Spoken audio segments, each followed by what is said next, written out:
businessman Bram Mokgotsi has given them a formal statement following the attempted hit on his life. I'm Wandilambana for SFM News Headlines at 3:30. In sports this hour, Sharks say goodbye to Lucanio Am. CAF announced Women's Africa Cup of Nations expansion, and Jabeur reveals that she had depression. This is due to tough nature of tennis schedule. More details at 3:30. I don't love school. I don't love trying to learn like everyone else learns and falling behind when I don't understand. But I do love learning. I do love working to my own schedule and getting the support when I need extra help. I do love UCT Online High School because I do love my future. Apply online before 28 November. Whether it is a CCMA referral, problems with a mechanic, unfair blacklisting, or an uncontested divorce, Clientele Legal offers professional legal services to all South Africans. Our plans are affordable, and you receive up to 745,000 Rand worth of legal services per year. We cover civil, criminal, and labor-related matters. Our nationwide legal teams are standing by to support you 24 hours a day. Plus, all plans include a 5,000 Rand bail benefit. Join today. SMS SAFM to 32195. That's SAFM to 32195. Clientele General is an authorized FSP and licensed non-life insurer. T's and C's online. Standard rates apply. This November, SAFM proudly presents the 3rd annual lecture. And as the Freedom Charter says, no legitimate government could claim authority unless it is based on the will of the people. And I think sometimes people forget that. SAFM invites you to our 3rd annual public lecture, delivered by Chancellor of the Nelson Mandela University, Dr. Geraldine Fraser-Moleketi. The theme of the lecture is confronting inequality, corruption and unemployment, rebuilding South Africa's social contract for inclusive and sustainable growth.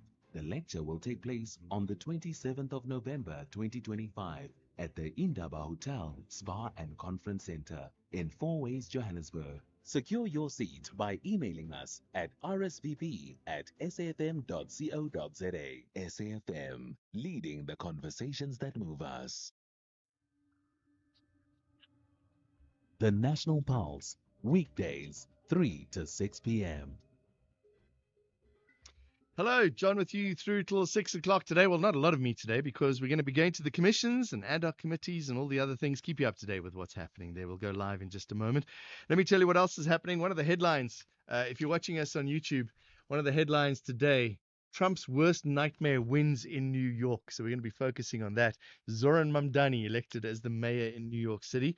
A blue wave across the states that would make the DA very happy if they got that kind of thing. The blue wave in the states as the Democrats won just every election that was held yesterday, and there were plenty of them as well. We'll talk to Sherwin Bryce-Beazer what all of that means later on in the show. There is a South African connection to the new mayor of New York, and we'll chat about that as well. That's a small one, but we can claim it. South Africans, we can claim everything. We claim Roger Federer. We can claim the mayor of New York as well. See, just a little bit like that. We're going to go to the ad hoc committee later on. Professor Feroz Kachalia, the acting police minister, is appearing before the ad hoc committee there. But let's go live, first of all, to the head of crime intelligence, Lieutenant General Dumisani Khumalo. He's continuing his testimony at the Madlanga Commission of Inquiry. 2 days now to finalize the report for the 20th. So I was busy with the report. Okay. So that report, we know is, first of all, commissioners, it's at SDK 26. It's page 212 of the 213 of the annexures bundle.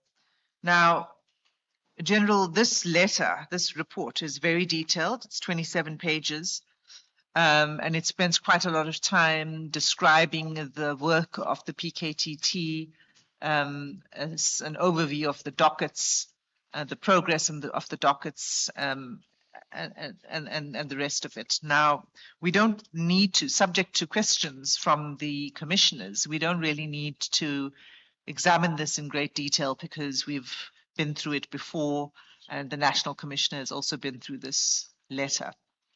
But what is significant in the letter, and it's something that you raise in your statement, is that your view was that there should not be a disbandment of the team. Yes. So can I go to paragraph 152 of your statement? So after you explain that the report highlights all of this different aspects of the work of the, pardon me. Very sorry to interrupt you mid-sentence, Ms. Hassim.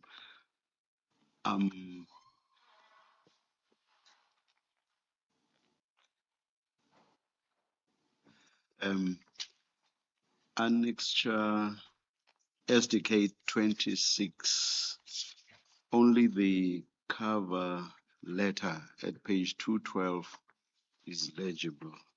The report itself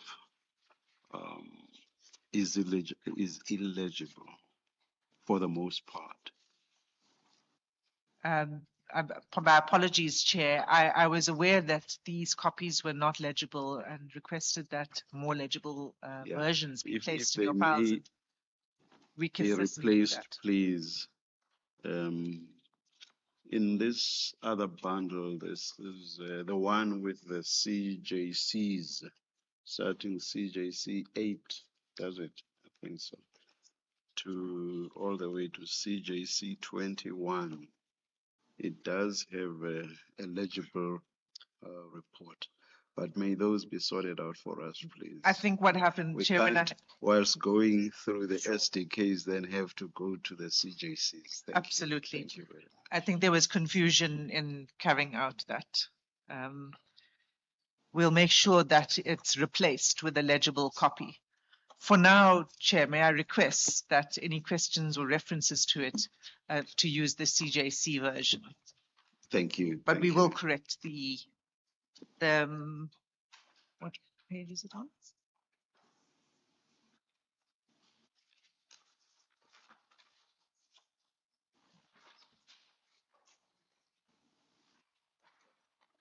No. Yes, Ms. Hassim. Sorry, Commissioner Baloy, I was trying to answer your question. I'm not sure which page it's on. You've got. I'm told it's CJ's. Hang on. SDK 26 in CJC. In the CJC bundle. Found.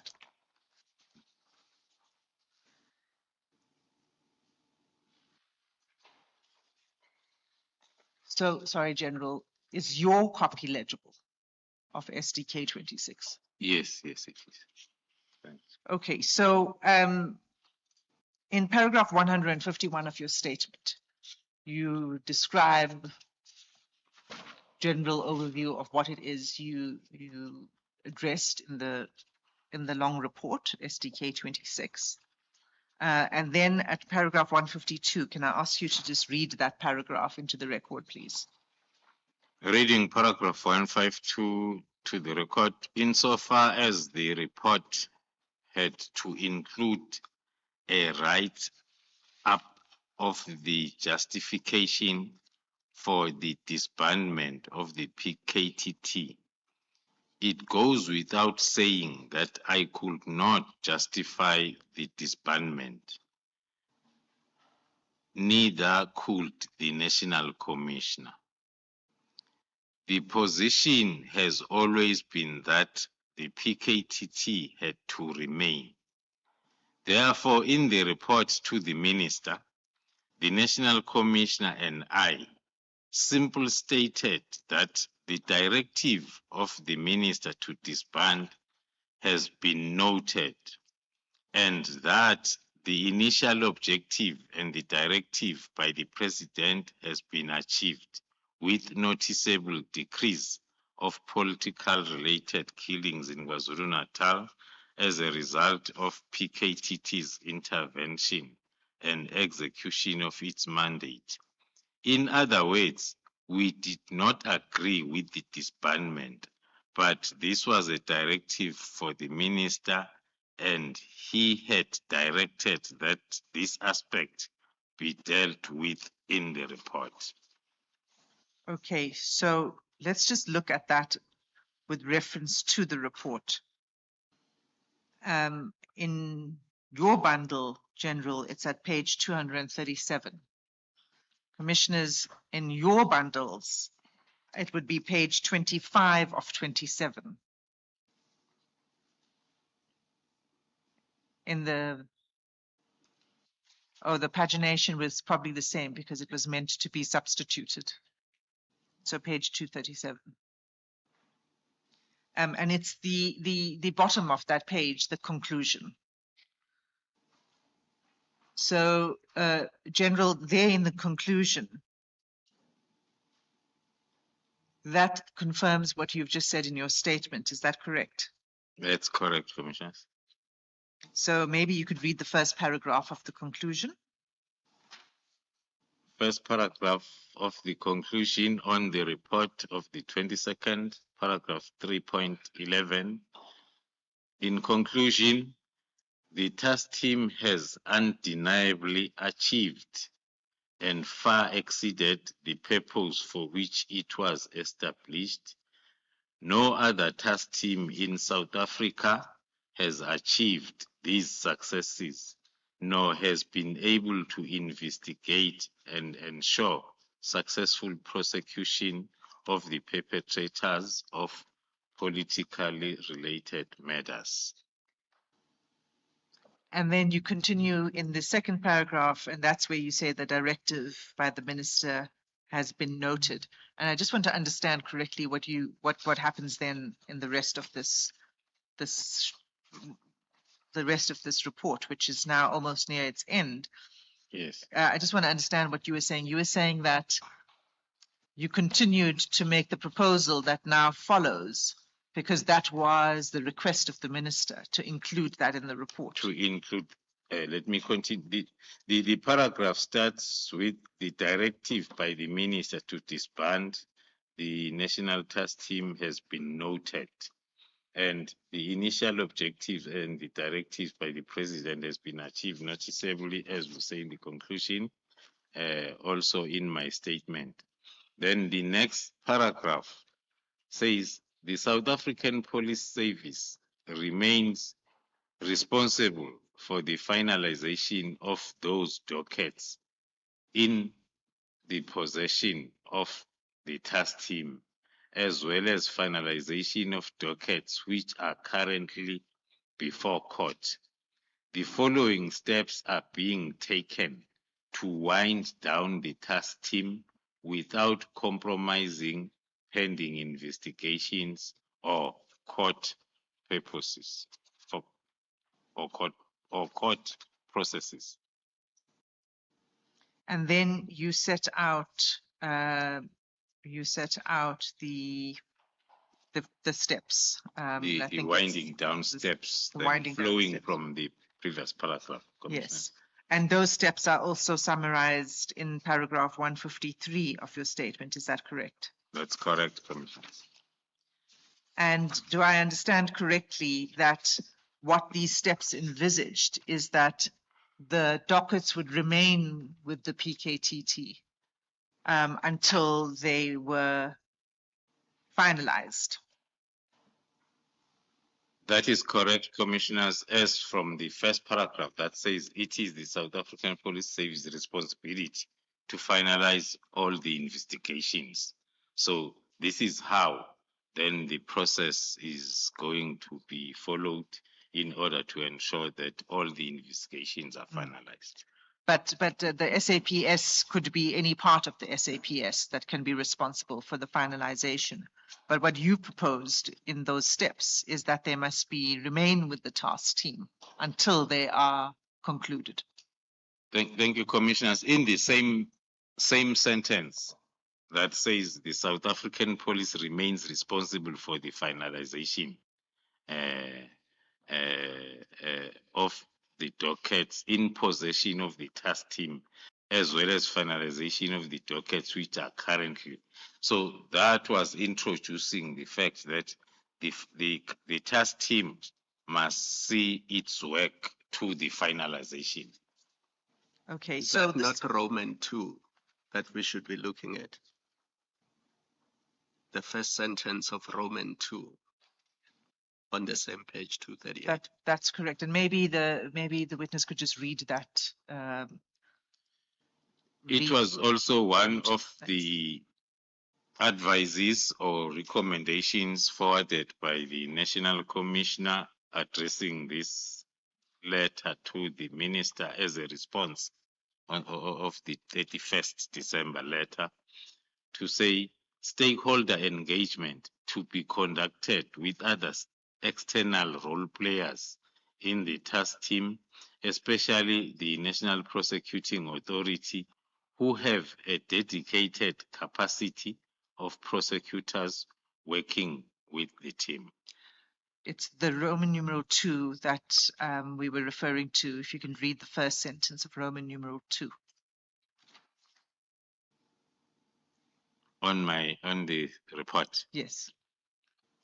The 128 case dockets which are under investigation and allocated to the National Task Team will be retained by the team and investigations will be finalized. An audit will be done of those dockets that are still under investigation in order to establish which dockets can be returned to the station of origins or allocated to other investigating units within SAPS. Okay, so at that point in time, there was still 128 case dockets. They reduced as time went on. As discussions were ongoing. Yes. Yes. And then in Roman numeral 3, you proposed that no new dockets would be taken by or allocated to the task team. That's correct. Then you went on that the dockets that are currently pending at the courts will Jon Gericke on SAFM. If you think you cannot afford a lawyer, think again. Clientele Legal has made professional legal services affordable. You receive up to 745,000 rand worth of legal services per year. Our range of plans include cover for you, your spouse, children, and extended family. Plans include cover for civil, criminal, and labor-related matters. Whether it's protection orders, gender-based violence, uncontested divorce, or poor service, your Clientele Legal lawyer will be there to assist you. Our services are convenient. Simply pick up the phone and call your lawyer or send us an email and we'll get back to you. All plans include a bail benefit of up to 5,000 rand and we'll go to the police station and pay it for you. Plus, Clientele Legal offers you 24-hour telephonic legal advice. SMS SAFM to 32195. That's SAFM to 32195.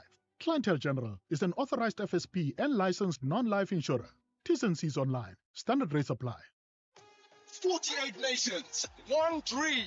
The FIFA Under-17 World Cup hits Qatar and Mzansi's Amajimbos are in the fight. It's game on everywhere. From 3 to 27 November, catch the action live on SABC Plus, SABC Radio, and SABC TV. Download SABC Plus now. Stream, listen, watch. SABC Sport, for the love of the game.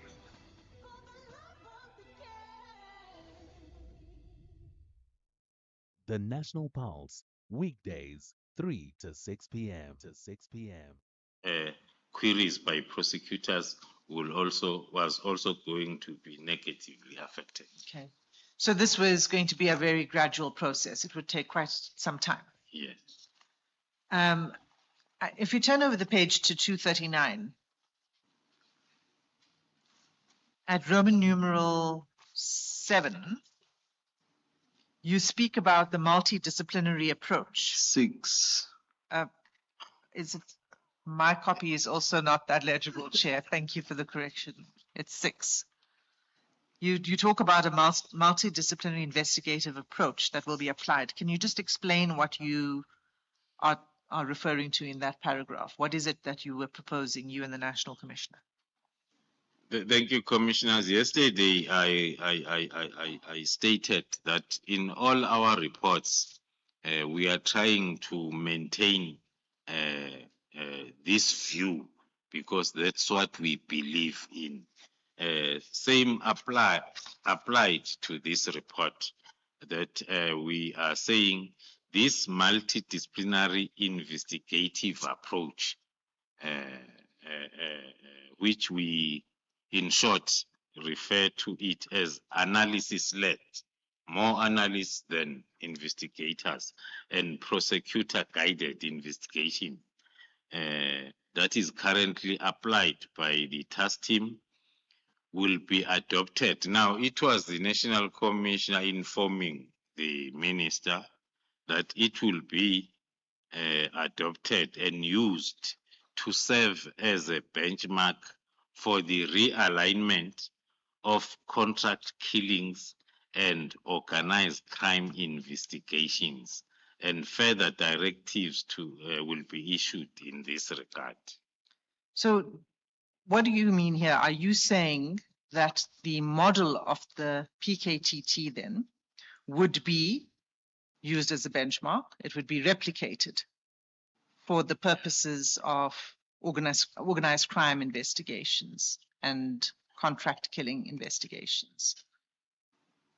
Yes, commissioners, put directly, one will say the direct meaning of this recommendation is let us retain the methodology and we use it as a transitional process from where we are, especially within the organized crime investigations environments of SAPS. Now, this talks to disband or remove the center of excellency, and then you start afresh. So this, in short, that's what it was trying to say. Say, let's retain, and then we build up from it. So you'd replicate the model, the method of the PKTT? Yes. You say, General, this was to be transitional.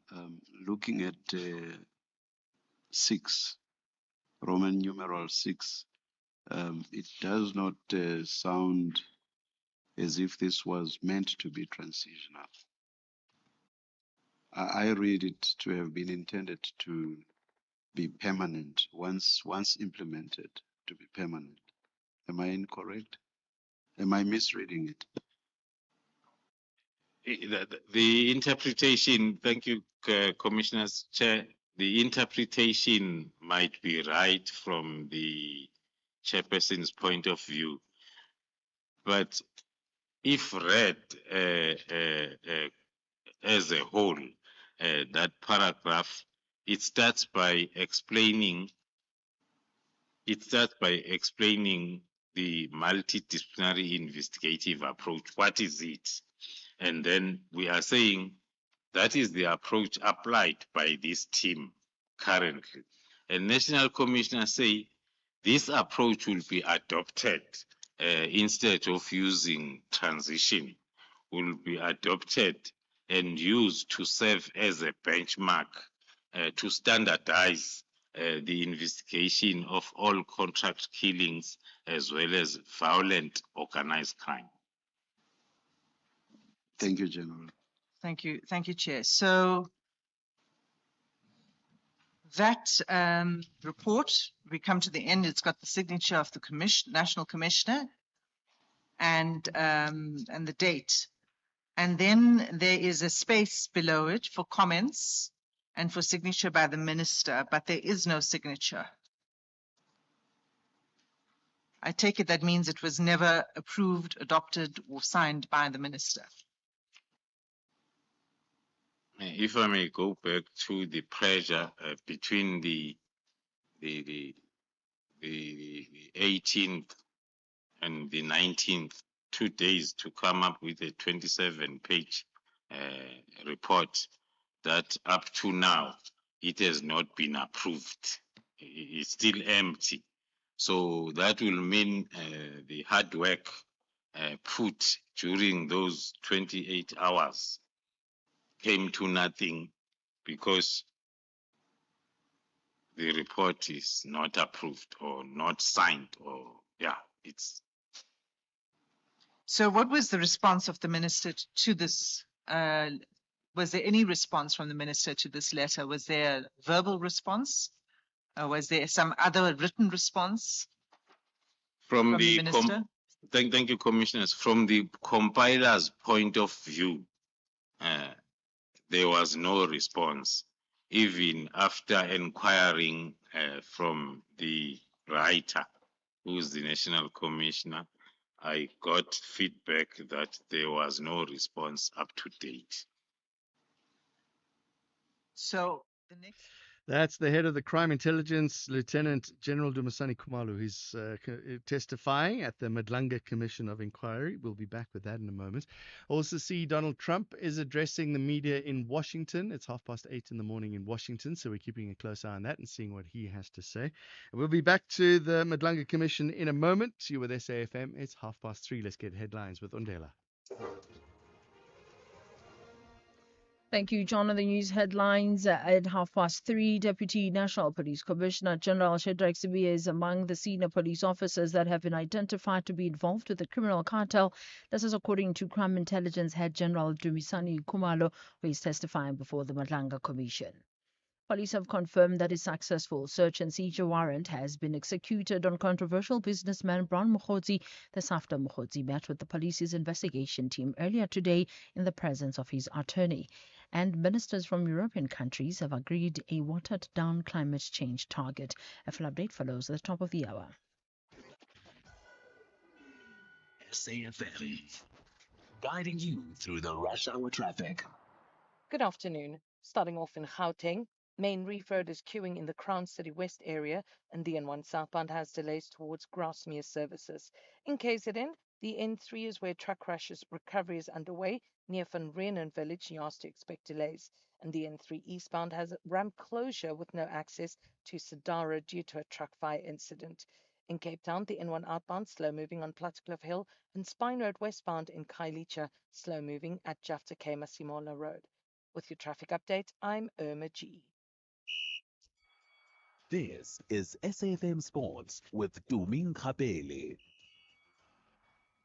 Timmy and I were talking about which teams we support, and I said I support the Sharks for the rugby team, and she goes, "Why do you support the Sharks?" I go, "Yeah, even I feel my own pain sometimes when I support the Sharks." But you got bad news for us. I do. The Sharks have confirmed that Center Lucanio Am will be continuing his rugby journey in Japan.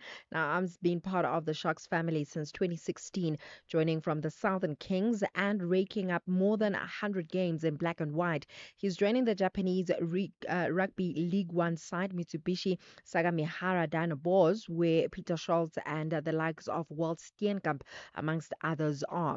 Then, in terms of football, CAF have expanded the teams competing in the Women's Africa Cup of Nations from 12 to 16, starting from next year, and the 4 additional nations based on FIFA rankings are Cameroon, Cote d'Ivoire, Mali, and Egypt. Meanwhile, Orlando Pirates coach Abdeslam Wadu and Golden Arrows midfielder Sianda Ndlovu have been named coach and player of the year, respectively. This is for the months of September and October. Wadu guided the Buccaneers to 3 out of 3 wins, and Ndlovu found the back of the net 3 times and contributed with 3 assists in 5 matches. Actually, Pirates are facing Golden Arrows today, and the Sea Robbers know that 3 points will take them to second on the log with level on points with Mamelodi Sundowns and Kaizer Chiefs. Elsewhere, in terms of golf, Live Golf is making a big change from next year. The tournaments will switch from 54 holes to the traditional 72-hole format. Now, the Saudi-backed tour originally built its brand around shorter 3-round events, but that setup meant that players couldn't earn official world ranking points, making it tougher to qualify for golf's major tournaments. The move to 72 holes could also help Live and the PGA Tour find common ground as talks continue about unifying the sport. In terms of tennis legend Venus Williams is set to make her return to the Auckland Classic in January at the age of 45. Now, the 7-time Grand Slam champion has been given a wild card for the tournament, which runs from the 5th to the 11th of January as warm-up to the Australian Open. Venus last played in Auckland back in 2015 when she won the title by beating Caroline Wozniacki in the final. And the big question is, when do you think Venus is going to retire? Nobody knows. I don't know. I saw that headline and I couldn't believe it. 45. I mean, I get it. She's a draw card. People pay money to go and watch her, which is why the sponsors do it. I get it. But at what point do you have to give somebody else a chance? Mm. I don't know. Although I would pay money to watch it, so keep on keeping on. Why not? Yeah. Well, Ans Jabeur has revealed that she suffered with depression due to the demanding nature of the schedule and has called on tennis authorities to downgrade Masters 1000 tournaments played over 2 weeks. Jabeur shared a heartfelt message on social media in July announcing that she was taking an indefinite break from the game to focus on her well-being.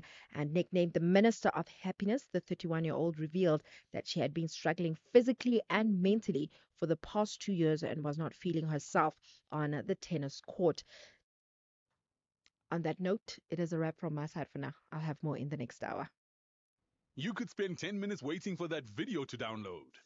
Or get a 10-minute quote from Outsurance that could save you thousands on your car insurance. SMS out to 30754. Like 48-year-old Felicity, who now pays a low 836 Rand a month for her 2020 Hyundai Tucson. With Outsurance, you get the legendary out bonus that pays you a percentage of your premiums back if you're claim-free. SMS out to 30754. Make today the day you switch and get more out. After switching, 31-year-old Palisa now pays only 926 Rand a month for her 2024 Kia Sonet. Ready to get more out of your car insurance? Get a quote today. And if Outsurance can't beat what you're currently paying, you can ask for 500 Rand. Make that 1,500 Rand if you've been claim-free and with the same insurer for 3 years. Savings or cash, you have nothing to lose. SMS out to 30754. That's out to 30754. Outsurance, licensed insurer and FSP. TCs and information online. It's flake or break in the Elimination Challenge on the Tastemaster Junior this Tuesday evening at 7:30 on SABC2. It's all about perfectly baked pastry and a deliciously savory filling as the bottom 6 bake their own pies from scratch. There's no time for half-baked measures as they fight for a spot in the next round. That's the Tastemaster Junior, Tuesday evenings at 7:30, repeat Wednesdays at 1 and Sundays at 4 p.m. Only on SABC2.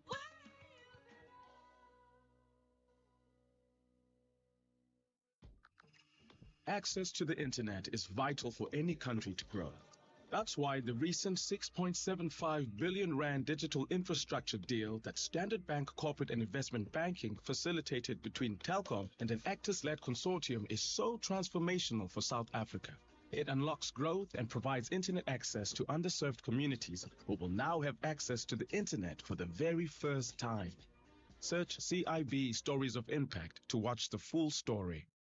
Standard Bank is an authorized FSP and registered credit provider. T's and C's apply.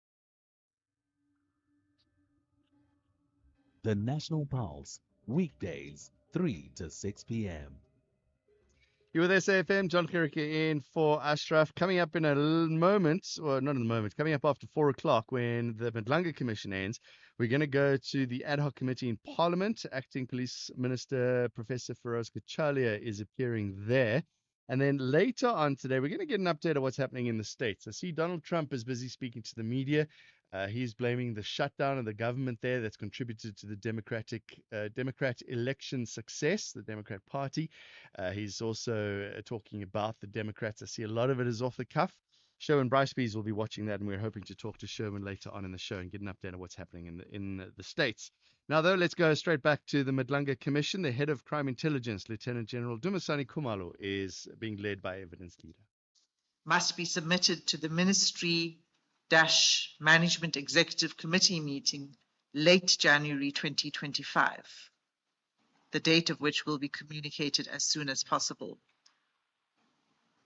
And I have two questions. One is, did that meeting take place?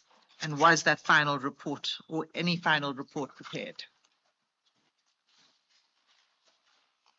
I am not a member of that forum, but then I can respond like if this was going to be part of the agenda, I was going to be requested to prepare a discussion paper or a report. So based on that, I will say then it did not happen.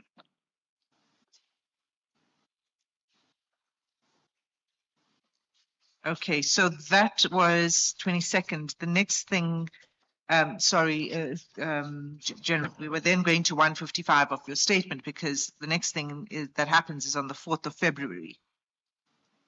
And that was when General Sintumule engaged you. Can you just quickly give us a description of what happened on that date?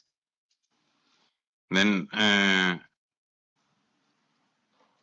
I did not hear anything about this whole process then after the submission of the report to the National Commissioner on the 20th of January. Up until the 4th of February 2025, when then I became aware of a letter, now an instruction from Lieutenant General Sibia to Lieutenant General Sintumule regarding the handing over of the dockets. And that's SDK 27 at page 241 of the bundle. And that letter requires that all the cases or projects relevant to the political killings task team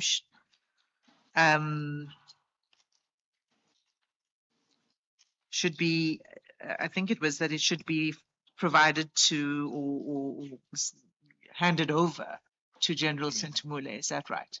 Yes. The Divisional Commissioner Crime Intelligence and the Divisional Commissioner Detective Services, which is Jan Sintumule, we are both reporting to the same Deputy National Commissioner. Now, the first letter of the 17th is addressed to me, but it has got a lot of reference to the Divisional Commissioner Detective Services, but it's only addressed to me. So that is that is one of the reasons also one then did not attend to it. Over and above that, the process was continuing with the National Commissioner. Now on the 4th, this one now is addressed to the Divisional Commissioner Detective and Forensic Services alone, only, from the same supervisor, giving... So you were not copied? I became aware of it, but it was not addressed to my office, to me. The directives were for the addressee.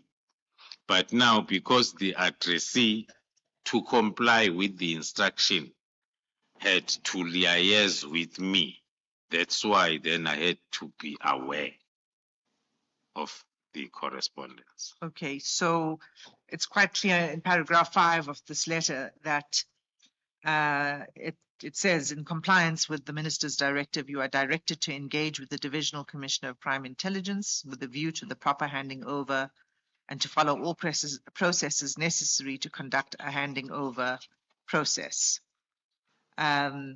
So this is from General Sibia to General Sintumule. Yes. So 17th of January is addressed to you. You hear nothing back. Yeah. And the next thing is this letter, which is that the handover must be done, Yeah. and that General Sintumule must engage with you. And Yeah. then did she?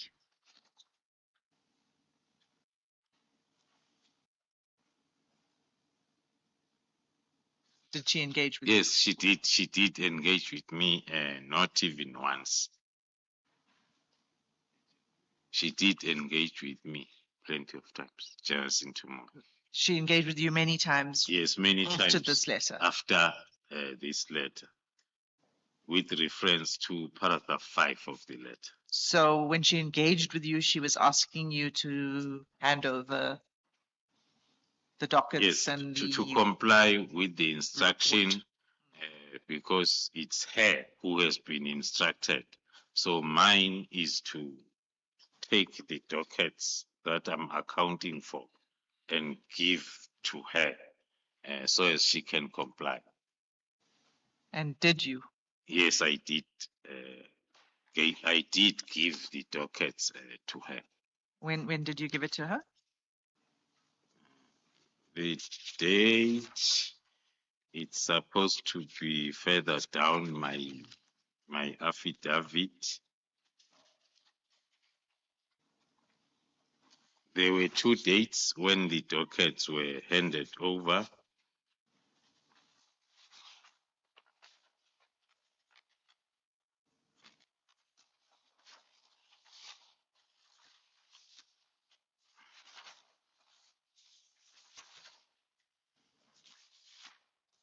Was it after the meeting with the minister on the 27th of March or before?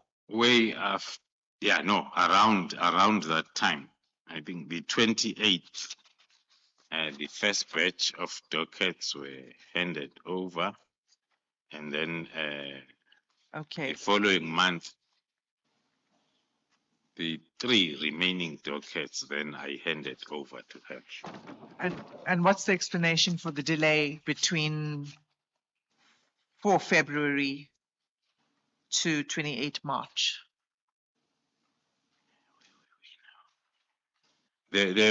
Firstly, there were lots of activities that were happening. If between the 4th of February 2025 and the 5th of March 2025, which talks to the whole month. So it was during that period when the Divisional Commissioner Detectives and Forensic Services then was engaging me on the need of me handing over these dockets to her so as she can comply with the directives.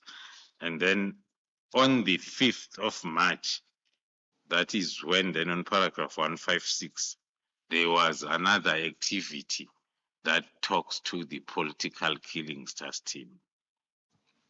Okay, and that was the reference we're looking for is paragraph 171 on page 69.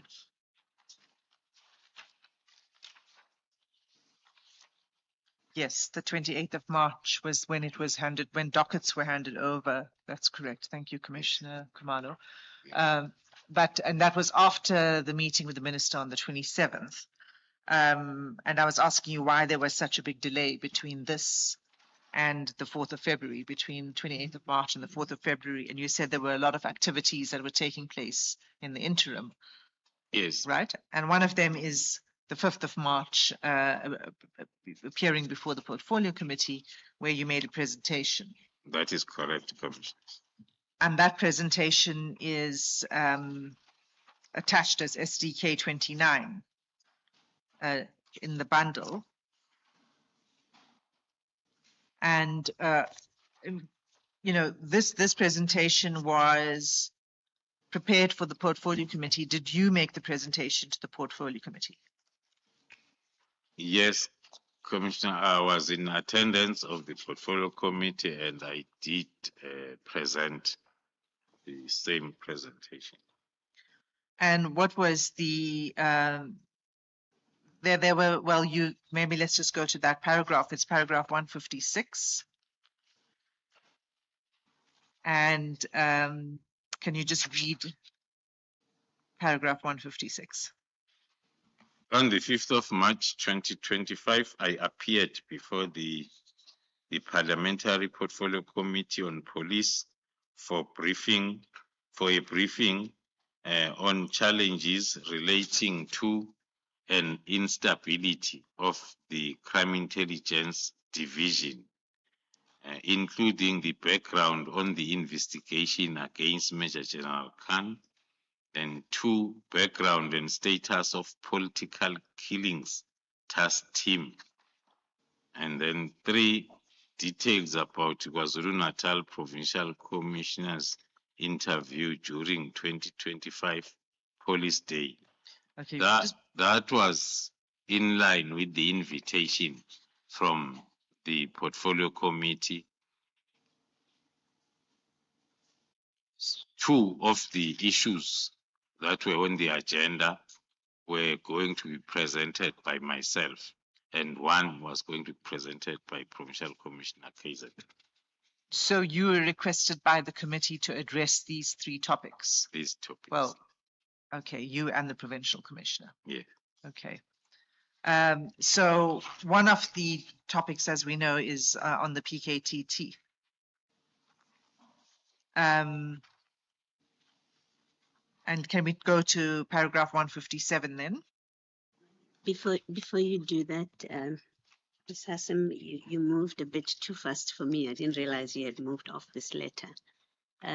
General, that letter from General Sibia of the 4th of February, this is the letter to the Divisional Commissioner, Detective and Forensic Services. Now, the last paragraph, 7, at page 242, it says you are required to ensure, this is to General Sintumule, you say, you are required to ensure that this is done within 7 days after listing what it is that is required of him. It says you are to do this within 7 days, in also considering the content of the attached correspondence sent to the Divisional Commissioner, which you will also ensure that the closing report is submitted as per the directive of the National Commissioner. Now, this is the 4th of February. Had the National Commissioner issued a directive to General Sibia or to you or to anyone to submit a closing report? No, thank you, Commissioner. No, this was the continuation of the anomaly that started from the 13th, 14th, 17th. So this was still the continuation where two conflicting processes were continuing. Yes. And would General Sibia have been aware that you and the National Commissioner prepared and submitted that report of the 27th? You are listening to Jon Gericke on SFM. EFC is live this Thursday. The legend Boyd Allen returns to mount a new campaign for the title that was once his. This man has set the world on fire. He faces a menacing warrior, Vince Bembe, who is eager to stamp his own passport to featherweight glory. Bembe is on his way up. EFC 129, live from the world's sports betting arena. Watch it on SABC Sport Channel on DTT Channel 4 from 7 p.m. Brought to you by SABC Sport. Clientele is here to safeguard you and your family with compassion because life happens. Be part of a family that truly cares. Our funeral dignity plans have helped South Africans bury their loved ones with dignity for more than 30 years. Let us help you create a meaningful tribute that honors your life and those of your loved ones. We pay out within 24 hours and you will get double accident cover with a clientele funeral plan. Our plans are affordable. Pick the option that suits your needs. Easy to apply, no medical examinations and no paperwork. SMS SAFM to 48031. That's 48031. Clientele Life is an authorized FSP and licensed life insurer. T's and C's online. Standard rates apply. The National Pulse, weekdays, 3 to 6 p.m. to 6 p.m. What we are doing, then I'll report and share the letter with him. Okay. And do you know if he ever spoke to General Sibia about this parallel process? I won't know, Commissioner, if he did speak. Thank you. Thank you, Commissioner. Thank you. Okay, so we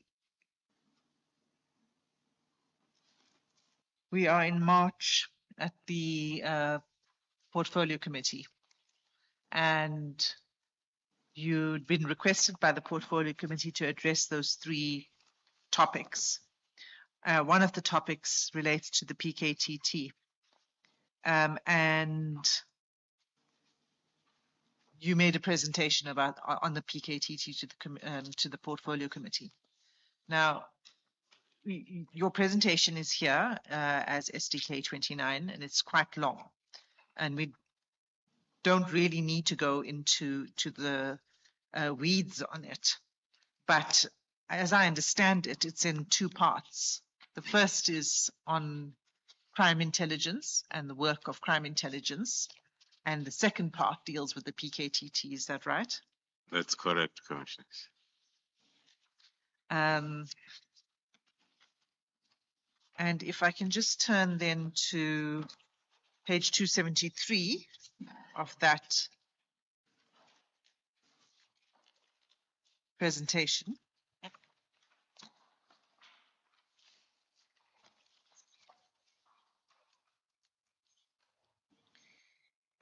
That page is explains the contents of the report that is to follow.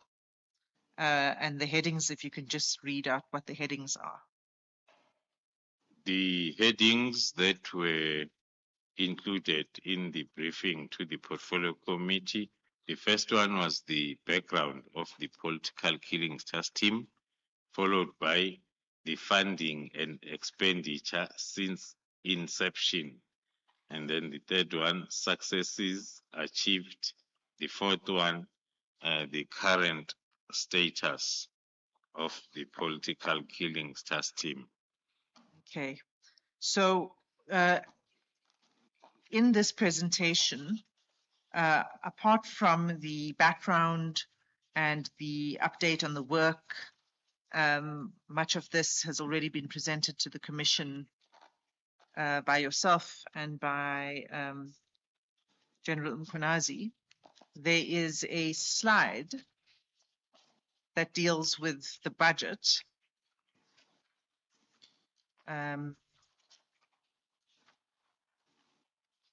Just going to find it.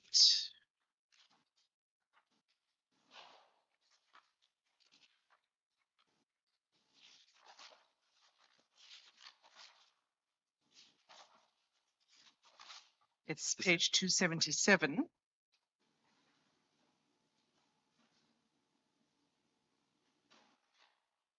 And this slide talks, it sets out the, correct me if I'm wrong, but the expenditure of the PKTT from 2018, which would be July 2018, until February 2025. Is that correct?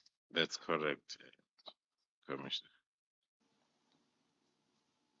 And all of these, can you explain to the Commission where this information comes from and whether it was in line with the budget that had been approved for the PKTT? And can you confirm that there had been, that was my sub-question, that there had been budgets approved for the PKTT in each of these years? Thank you, Commissioners. As I indicated earlier on, that towards the end of each and every financial year, each department that is involved in this project will then start looking at their financial authorities. So the South African Police Service will do the same. Hence, then there will be an application for both the approval for the extension as well as the budget thereof. So it will be in one approval. Hence, then all those applications, there is a signature of the CFO, the Chief Financial Officer, who must indicate the availability of the funds before the National Commissioner approves both the extension and the usage of those funds that are available. So the report on this specific day was prepared by the Chief Financial Officer's office and also presented by the CFO in the Portfolio Committee as she was in attendance. So it was the figures that are from the system that is managed by the CFO. Hence, then on the far right, we will see the figures of expenses. Then from the financial authority or the application, there will be an application for an estimated budget. But in this report, then what is reflected on the far right are the actual expenses for that particular period. Thank you. Now, this goes up, General, up until February 2025. And I think from there onwards, what we have is in the exhibits bundle. You with SAFM. We're going to go back to the Madlanga Commission later on. We're also going to try and squeeze in some of the ad hoc committee at Parliament as well. That's where the acting police minister, Feroz Kachalia, is appearing there and giving testimony. Later on as well, we're going to get an update on what's happening in the States, or what happened in the States overnight. Zoran Mamdani made history, I guess, by becoming the mayor of New York City. We're going to discuss that. Also, big wins for the Democrat Party across the board in all the elections that were held yesterday in the States. So we'll talk to Sherwin Bryce-Pease about that. Right now, it's 4 o'clock. You with SAFM.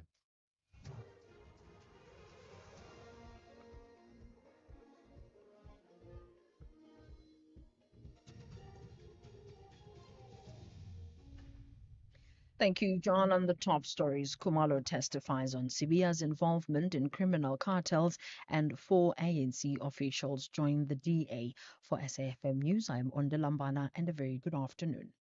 Deputy National Police Commissioner General Shadrack Sibia is among the senior police officers that have been identified to be involved with the criminal cartel. This is according to Crime Intelligence Head General Dumisani Kumalo, who is testifying before the Madlanga Commission. Kumalo says he revealed this information in a meeting with Police Minister Senzo Mchunu and National Police Commissioner General Fadi Masemula. Kumalo says that he could not identify the name of the 5th police officer due to investigations being at a critical stage. Lieutenant General Sibia, Major General Shibiri, Brigadier Nkwashu, Captain Mahotle, by that time were the names identified. So these were the names identified by the 16th of January already. Yes. Police have confirmed that a successful search and seizure warrant has been executed on controversial businessman Brown Mokgotsi. The Safta Mokgotsi met with the police's investigation team earlier today in the presence of his attorney.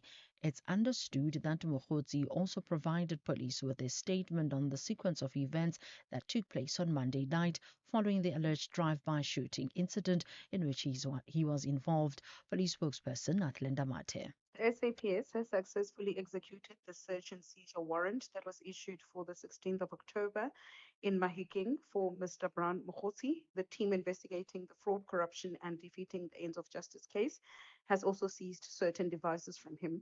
The team met at Brown Mokgotsi's lawyer's offices in Johannesburg. The team investigating the attempted murder case from the Vosloorus police station have also met with Mokgotsi, and no further comment will be provided at this stage as investigations into both cases continue. 4 senior ANC officials in the Western Cape have joined the DA after resigning from the party. They include the party's Provincial Secretary Neville Delport, Ward Councillors Daniel Bajis and Paul Stross, as well as Regional Executive Member Jason Don. They were introduced by the DA Federal Council Chairperson Helen Zille and the party's Western Cape leader Tertius Simmers during a media briefing in Cape Town. Delport, who spoke on behalf of others, says this is just the beginning of many ANC members in the province who will be crossing over to the DA. This is just the beginning of ANC councillors, especially in rural regions, that will defect the DA as we develop a strategy in the Western Cape to make sure that the DA remains the political party in charge of this province. Now, it was not an easy decision. After our discussions we had with some councillors, there were a few options. We were looking at the constitution of the DA, we were looking on how they run the municipalities, clean governance, and all that. A 36-year-old man who pleaded guilty to the rape of a matric learner in Paul Petersburg in KwaZulu-Natal has been sentenced to life imprisonment. The court heard that the victim was walking home from school when she noticed the accused following her. He approached her and pulled her into some bushes and raped her at knife point. National Prosecuting Authority Regional Spokesperson Natasha Ramkinson-Kara elaborates. The complainant was in matric at the time. The defense did not dispute the DNA evidence or the photo album or the contents of the J88 form. The accused went on to make Section 220 admissions, admitting to all the elements of the offense, was thus convicted and sentenced accordingly. The NPA remains committed to the fight against sexual offences. Ministers from European countries have agreed a watered-down climate change target. Last-minute concessions had to be made to win over reluctant members ahead of the UN COP30 summit in Brazil. The BBC's Joanna Keane has the details. EU countries have been haggling for months over targets for slashing greenhouse gas emissions. And after talks that went long into the night, climate ministers reached a deal. They agreed to cut emissions by 90% from 1990 levels by 2040. But the target can be reduced by up to 10% if members pay countries outside Europe to cut emissions on their behalf. The UN, which has asked all governments to submit plans ahead of the summit in Brazil, has already warned that current commitments would not prevent climate breakdown. Recapping the top story, Deputy National Police Commissioner General Jon Gericke is among the senior police officers that have been identified to be involved with the criminal cartel. I'm Lambana for SFM News Headlines at 4:30. In sports this hour, Punt returns to India's squad for Test series against South Africa, and Kuse declares that he will become a world champion. More details at 4:30. SAFM, guiding you through the rush hour traffic. Good afternoon. Starting off in Gauteng, the M1 southbound slow moving towards Crown Interchange and traffic lights not working at Boom Street and Kosimapuru Street in Pretoria. In KZN, on the N2 southbound, a stationary truck before Spaghetti Junction has been cleared, and the N3 westbound is where a stationary truck is reported after the Pavilion Mall exit. In Cape Town, Kloof Road outbound slow moving through Tamboerskloof and the M5 northbound slow moving towards the N1 Koeberg interchange. With your traffic update, I'm Irma G. Stay safe on the roads. SAFM is with you. If you think you cannot afford a lawyer, think again. Clientele Legal has made professional legal services affordable. You receive up to 745,000 rand worth of legal services per year. Our range of plans include cover for you, your spouse, children, and extended family. Plans include cover for civil, criminal, and labor-related matters. Whether it's protection orders, gender-based violence, uncontested divorce, or poor service, your Clientele Legal lawyer will be there to assist you. Our services are convenient. Simply pick up the phone and call your lawyer or send us an email and we'll get back to you. All plans include a bail benefit of up to 5,000 rand and we'll go to the police station and pay it for you. Plus, Clientele Legal offers you 24-hour telephonic legal advice. SMS SAFM to 32195. That's SAFM to 32195. Clientele General is an authorized FSP and licensed non-life insurer. T&Cs online. Standard rates apply. Ready to connect, innovate, and be inspired? It's all happening at Africa's Tech Festival, where Africa's technology meets the world. From the 10th to the 13th of November in Cape Town, join global leaders, investors, and innovators driving the future of Africa's digital economy. Don't miss the continent's biggest week in tech. Get your pass now at africatechfestival.com.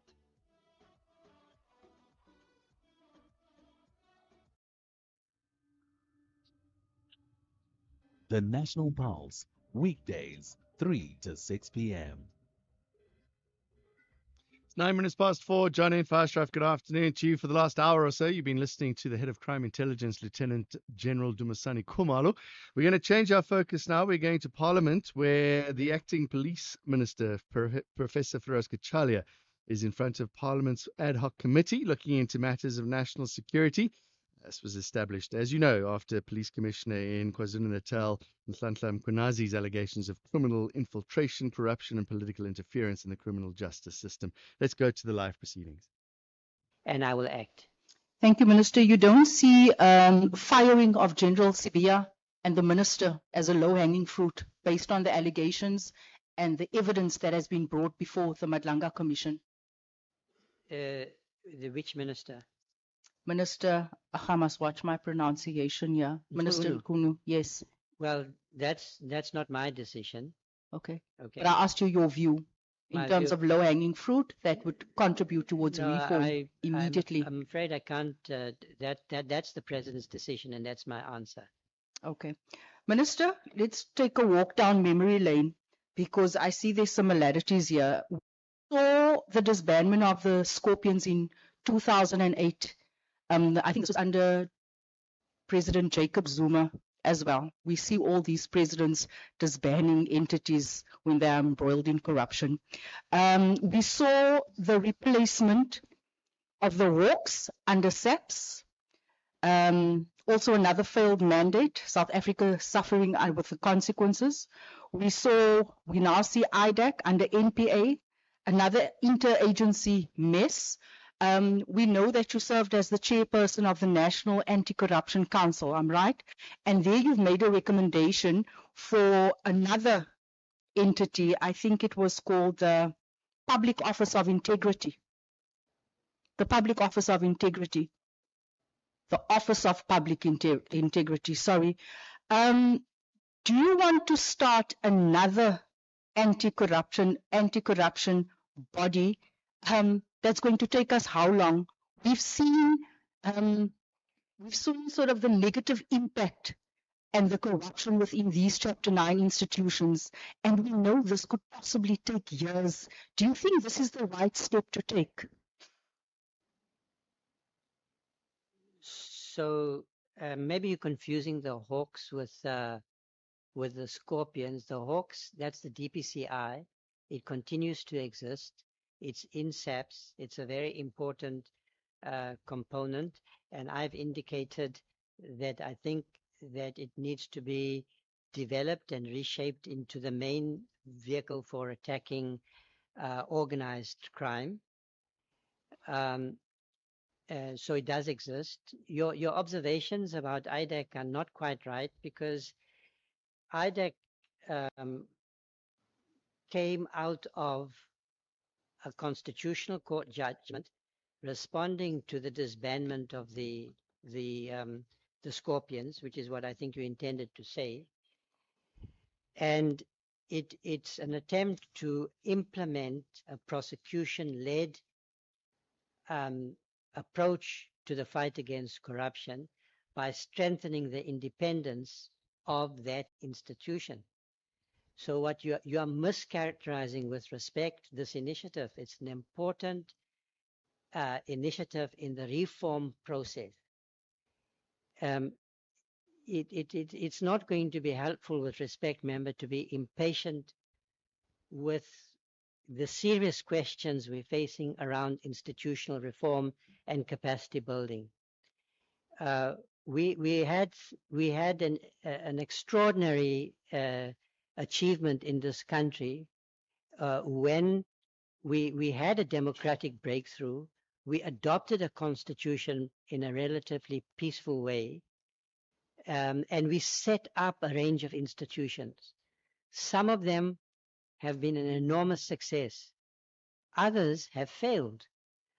The challenge is to learn from those experiences, look at where we need to rebuild capacity, and where necessary, establish new institutions, because we are dealing with an evolving situation that could not possibly have been anticipated 30 years ago. Now, the proposal we've made, you're quite right. When you establish institutions, it can take a long time. Australia is in the process of establishing a similar anti-corruption institution. It took them 15 years, as I understand it. And now in the implementation phase, I understand that they've experienced some problems. Can you say that the Australians are wrong to consider establishing an anti-corruption institution because they came to the conclusion that they needed one? They had the usual institutions, strong prosecutors, investigative bodies, and so forth, but they considered that it was necessary to establish an anti-corruption institution. Our constitutional court has said that we need to establish an anti-corruption institution, and across the world, anti-corruption institutions have been established in jurisdictions across the world in the last 10 years. They are responding. That's a response to a real need. Now, The way we've approached this question is pragmatically. I know if you're asking me questions that require a response, I need to have the time to respond if you want an answer, because I can't give you a simple answer. So if you feel that I've run out of time, I'll stop. I didn't say anything, Minister. No, I just thought that I might be running out of time because you did indicate that I'm taking too long with my answers. Now, the OPI is not an entirely new body. We've looked at the SIU, which has infrastructure across the country, proven capabilities of leadership, and a proven skills base. That institution has shown success, and it has a footprint across the country. It's led by someone I think has outstanding leadership abilities, Motibe. Now, what we've said is that we need to establish this we need new capabilities, because it has the capabilities of the SIU at the moment are specific. Only the president issues specific proclamations based on evidence that's provided to investigate a particular matter like Tembisa Hospital. And then they are limited to exercising powers that the president has conferred by proclamation. That's not optimal. You need a body that can investigate matters without a presidential proclamation. You need a body that can deal with whistleblowing. We don't have such institutions in place at the moment. So what we have proposed is to augment, to build upon the powers and functions of the SIU by adopting a new statute, expand its powers and functions, but build on what it's already achieved, because that will shorten the time that it takes to establish an institution. And while we are doing that, the SIU will continue incrementally to expand its powers and capabilities. So we have made a proposal which takes the country's resource constraints into account, its needs into account, because we certainly need to fight corruption more effectively. Now, let me give you an example of what we're trying to achieve. A real live example. Tembisa Hospital. We are acting too late now. We're learning the truth too late. The harm has already been done. That institution has been destroyed by corruption. That corruption is systemic. What happened is that cartels took over the systems of the hospital. And it then started to serve the interests of the cartels, not the patients. Now, what we have in mind is an institution that has powers of search and seizure, of entry, of investigation, that could have gone into the hospital, looked at their systems, came to conclusions based on the evidence, made binding recommendations on, for instance, on procurement reform. And we've said, in addition, if they discover evidence of criminal malfeasance, they should be able to carry out the criminal investigation. So in a very limited way, they've been given powers of criminal investigation. We didn't want to go the whole hog because other bodies have the responsibility, like the DPCI, to investigate crime. It is going to take time. We took 3 years to adopt the report. The country had adopted the anti-corruption plan 2 years earlier. That's 5 years already. And I would say the report is nowhere near the implementation phase. It hasn't yet been Minister, adopted. I'm so sorry. With all due respect, I think you've responded. You're now giving us case studies and examples. I think if anything... Okay, that's fine. If you are satisfied with the answer. I'm satisfied, yes. I think if anything, that's more concerning now, the fact that you speak about this long process and the fact that we don't have an institution or a body in place that can protect whistleblowers. I also want to ask on a different topic, Minister. You mentioned that you were concerned something along those lines about the conduct of former Minister Becky. Am I right? Yeah, thanks for saying that for me. And you mentioned association. You know, one needs to, the company we keep. You spoke about having a principled approach. Is that correct? Right now we have a strategy for, yesterday we spoke in the committee for the Cape Flats. Am I correct? Okay. The generals heading up the strategy, is General Mosikile one of them? You speak about having ethical leaders, you speak about association. Is this the same general that was embroiled in a case for, I think it was buying macro goods backdoor? Are you aware of that? Yes, I am aware And you that. think she's the right person to spearhead the operation for the Cape Flats? So I'm aware that there's an IPID investigation. Okay. I do not have, they have not come to a conclusion. Okay, But so I'm aware that despite the fact that you know that she's embroiled, there's a case against her, a current case against her, you choose that person. Despite the fact that we don't have public trust, that person is now going to head up an operation in the Western Cape to deal with corruption when she herself has allegations of corruption. I didn't choose General Musikili. Okay. She is the deputy national. Are you able to commissioner. advise the NC against her sort of leading up this operation? Obviously not instructing, maybe just, you know, saying to him, hey, can we look at someone else until she's cleared? We're not saying she's guilty. Yes. No, I haven't considered that. It might be that I think that you are raising a matter that is concerning. I do not dispute that. I have to work with what's there. Okay. There is also a whole team. Lieutenant General Sentumule has also been critical in formulating the strategy. You know, there's a whole team of people working. So I don't think we understand that, yes. Minister. We're specifically speaking about this one person. We have seen over the years and over the past couple of months how people that has come into this house are embroiled in crime. So we want to know that whatever we do going forward, we don't have those elements and those characters as part of operations that's meant. You are listening to Jon Gericke on SFM. This is Lungi on any other regular day. This economy makes me post once a day.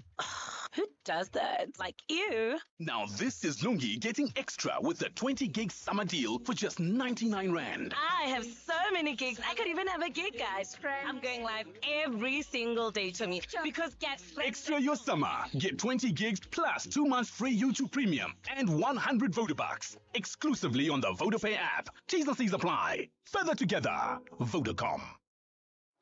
At school, I was falling behind. They thought I wasn't trying, bruh. Truth is, I couldn't see well, and I felt as small as the words on the board. And then, teacher came to sit with me and realized I needed glasses. Bruh, now everything's changed. Take time to listen. With enough love and support, children don't just catch up, they thrive. Visit holdmyhand.org.za. Together, we can change their future. This November, SFM proudly presents the 3rd annual lecture. And as the Freedom Charter says, no legitimate government could claim authority unless it is based on the will of the people. And I think sometimes people forget that. SFM invites you to our 3rd annual public lecture, delivered by Chancellor of the Nelson Mandela University, Dr. Geraldine Fraser-Moleketi. The theme of the lecture is confronting inequality, corruption and unemployment, rebuilding South Africa's social contract for inclusive and sustainable growth. The lecture will take place on the 27th of November 2025 at the Indaba Hotel, Spa and Conference Center in Fourways, Johannesburg. Secure your seat by emailing us at rsvp@safm.co.za. SAFM, leading the conversations that move us. The National Pulse, weekdays, 3 to 6 p.m. Okay, thank you so much, Honorable Sangon, do, do you want to start questioning? Okay. Remember, they have just joined in the afternoon, and Oh, okay. Oh, Mandy, I'm disorganized. Okay. Thank you. Thank you, are you Chair. ready? I'm ready. I must just find my notes, which I can't find now. Okay. All right. Thank you, Minister. Sorry, I was still stretching and laughing at Honorable Skosana there. Minister, let me let me thank you very much for firstly, I think your appearance, but also the contributions that you made in your statement. And I do want to say that, I mean, we've been trying to go through them with a fine-tooth comb, and really the work that you put in to help us look at reform, possible areas of reforms is really appreciated. So thank you for that. Just a few questions that I've got, I think, arising from your statement. In paragraph 2, indicate that there's a problem with procurement supply chain issues sorry, I'm paraphrasing, as it relates to crime intelligence. So the whole /fund Secret Service account. And you then juxtapose the fact that you can't use the normal procurement processes. However, there's a requirement for these covert operations. Now, you would know Section 217 of the Constitution requires transparency in the process of procurement and supply chain.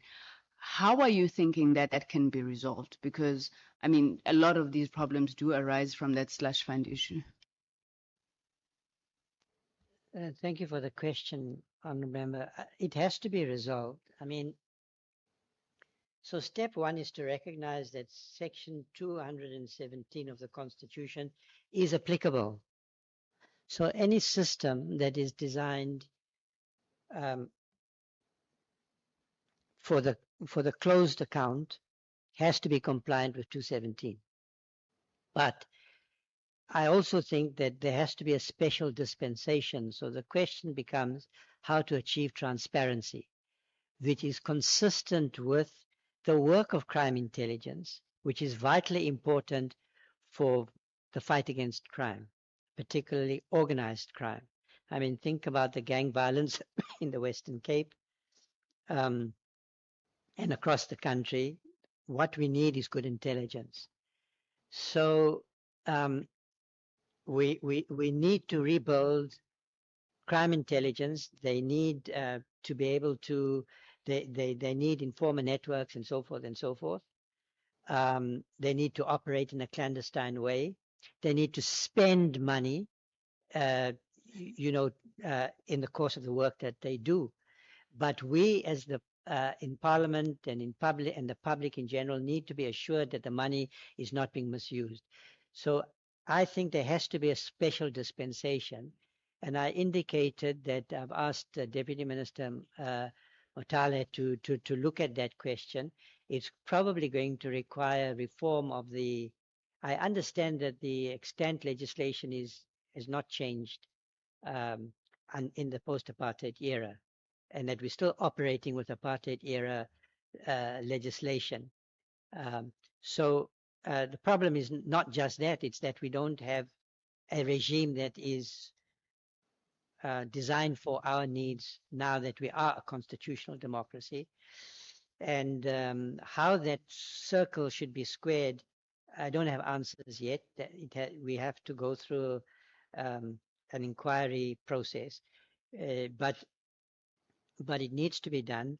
Yesterday, the Treasury took an important step to grant the criminal intelligence INSAPs an exemption, which the other security agencies have enjoyed, because without that exemption, the Auditor General has had no option but to find on a routine basis that the account should be qualified. That's obviously because they don't have full assurance. So we need a system of assurance on the one hand, and we need to build up crime intelligence. And I think that's one of the areas perhaps that the committee can also take a view on. Okay, I hear you, Minister. I don't want to dwell on this, but I mean, looking at it, I would have wondered if it was not just about strengthening oversight and accountability on that instead of a whole new dispensation. But let's leave it since you're saying you're still wrapping your head around it as well. Then on paragraph 25, you indicate that since the head of IPID is appointed by the minister, this has been open to abuse. Is this an apprehension, Minister, or is there something that informs this perspective? So you're worried about it, or has it happened? Has it been abused? No, I have no reason to think that the decisions that have been made in the past uh, have been impaired in some way. The iPad has evolved into quite a strong institution. The audit reports, as I was indicating, showed that yesterday. It can be strengthened. I just think that there's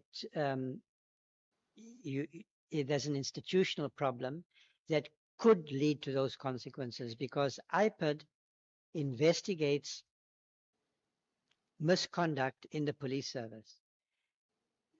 Now, there's a That is Acting Police Minister Professor Kachalia appearing before the ad hoc committee with SAFM. Let's get news headlines. We've got sport with Tumi and some business coming up in a moment. Thank you, John. On the news headlines, Deputy National Police Commissioner General Shadrack Sibia is among the senior police officers that have been identified to be involved with criminal cartels. This is according to Crime Intelligence Head General Dumisani Kubalo, who is testifying before the Madlanga Commission. Police have confirmed that a successful search and seizure warrant has been executed on controversial businessman Brown Mokgotsi. This after Mokgotsi met with the police's investigation team earlier today in the presence of his attorney. And residents near Nasrec, south of Johannesburg, say they are looking forward to the opportunities that the G20 Leaders Summit will bring. South Africa is 3 weeks away from hosting the much-anticipated event. A full update follows at the top of the hour. SAFM, guiding you through the rush hour traffic. Good afternoon. Starting off in Gauteng, main reef road queuing in the Crown City West area and traffic lights are working at the Curie Road and Modderfontein Road intersection in Lombardy East. In KZN, Umgeni Road westbound slow moving through Springfield Park and the N3 westbound has a stationary truck reported after Pavilion Mall exit. In Cape Town, the N1 outbound slow moving on Plattekloof Hill and Victoria Road is slow moving through Camps Bay. With your traffic update, I'm Irma G. This is SAFM Sports with Tuming Khapele. Tumi, you were telling me about sponsorship for the Indian women's cricket team. Yes. What is happening there? Oh, they're starting to get a They're making lot some of money. brands Really? that want to work with the Excellent. athletes. That's great. Yeah, something that we wouldn't have seen like a couple of years ago. Mm. Yeah, but I'll tell you a bit more about it in the next I'm hour. looking forward to it. Well, let's start things off with the cricket this hour, where Rishabh Pant will make his return to India's squad for the two-test series against South Africa, marking his comeback from a foot fracture that sidelined him from the series against the West Indies. Pant missed the 2-0 series drubbling of West Indies last month after fracturing his foot during a test match against England in September.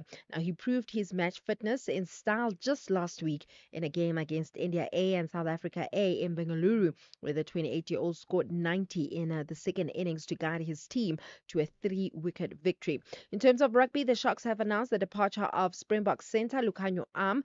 The double World Cup winner is heading to Japan, and the 31-year-old currently on the Springbok standby list for the end of the year tour joins the likes of Glenn Delaney's Division 1 outfit ahead of the new League 1 season. In football, Mamelodi Sundowns defender Keanu Cupido says that their Betway Premiership clash against TS Galaxy tonight is a must-win. The centre-back admits that the Brazilians dropped crucial points in their previous outings against Orlando Pirates at Loftus Versfeld, allowing Kaizer Chiefs to draw level with them on points after 11 matches.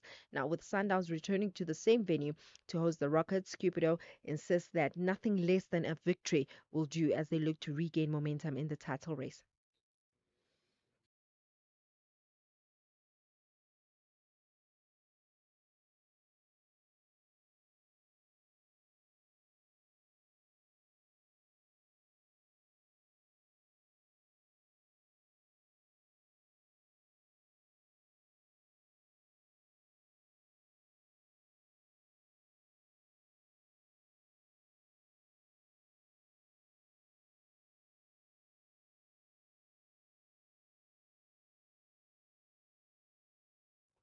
In boxing, South Africa's strawweight sensation Siya remains very undeterred in his quest to become a world champion. This is after many thought that he had done enough to dethrone Melvin Jerusalem in the Philippines. The challenger from the Mdantsane side in Eastern Cape pushed his limits and pushed the Filipino champion in what was a gripping 12-round fight. Okay, my preparation for this fight, it was good and hard. It was not easy, see, and I worked very hard for this fight. So I used to train 2 times a day. So if I didn't come for training in the morning, I will make sure that wake up and run. In tennis, Madison Keys had to withdraw from her WTA finals against Lena Rybakina. This is due to a viral illness and has been replaced in that draw by Ekaterina Alexandrova. I'll have more on other sports in the next hour. Economic news on SAFM. Facts and figures you can count on. Let's get the latest details with Makwe Masalela, Chief Investment Officer at Makwe Fund Managers. Makwe, good afternoon to you. Goldfields has some new numbers out. All right, we seem to be waiting for Makwe to get on the line. We'll get him in just a moment. There he is. Makwe Masalela, I believe Goldfields has some numbers out today. Yeah, this is the Q3 quarterly operational update. Solid performance on production up 6%, all-in sustaining cost up 10%, and driven mainly by higher gold sales volumes. Net debt was reduced by 53% and driven by strong cash generation, but partially offset by the payments of interim dividends. And while risk of sentiment has been pervasive across global markets, that's in the past 24 hours, leading to a stronger dollar and risk of growth-sensitive currencies faring worse amongst the measures. Dollar sentiment further got a boost from subdivisions about the correct path for the interest rate. Later, we've seen in the session dollar lost ground, but still close to the multi-year highs, multi-month highs, and markets have also had to contend with a record long U.S. government shutdown. It is costing the U.S. economy roughly 15 billion US dollars per week. And there's a risk of tone, so we see a little bit of flight to quality.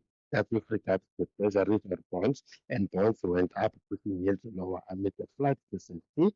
Markets are retreating from record highs, and because markets are looking for a short-term catalyst, as many don't see a reason to buy now, but the JSE and the London Stock Exchange today didn't participate in the sell-offs. Locally, our October private sector activity fell to 48.8%, that is from 50.2 in September, and this is the first contraction in 7 months as firms faced a renewed downturn in output and orders.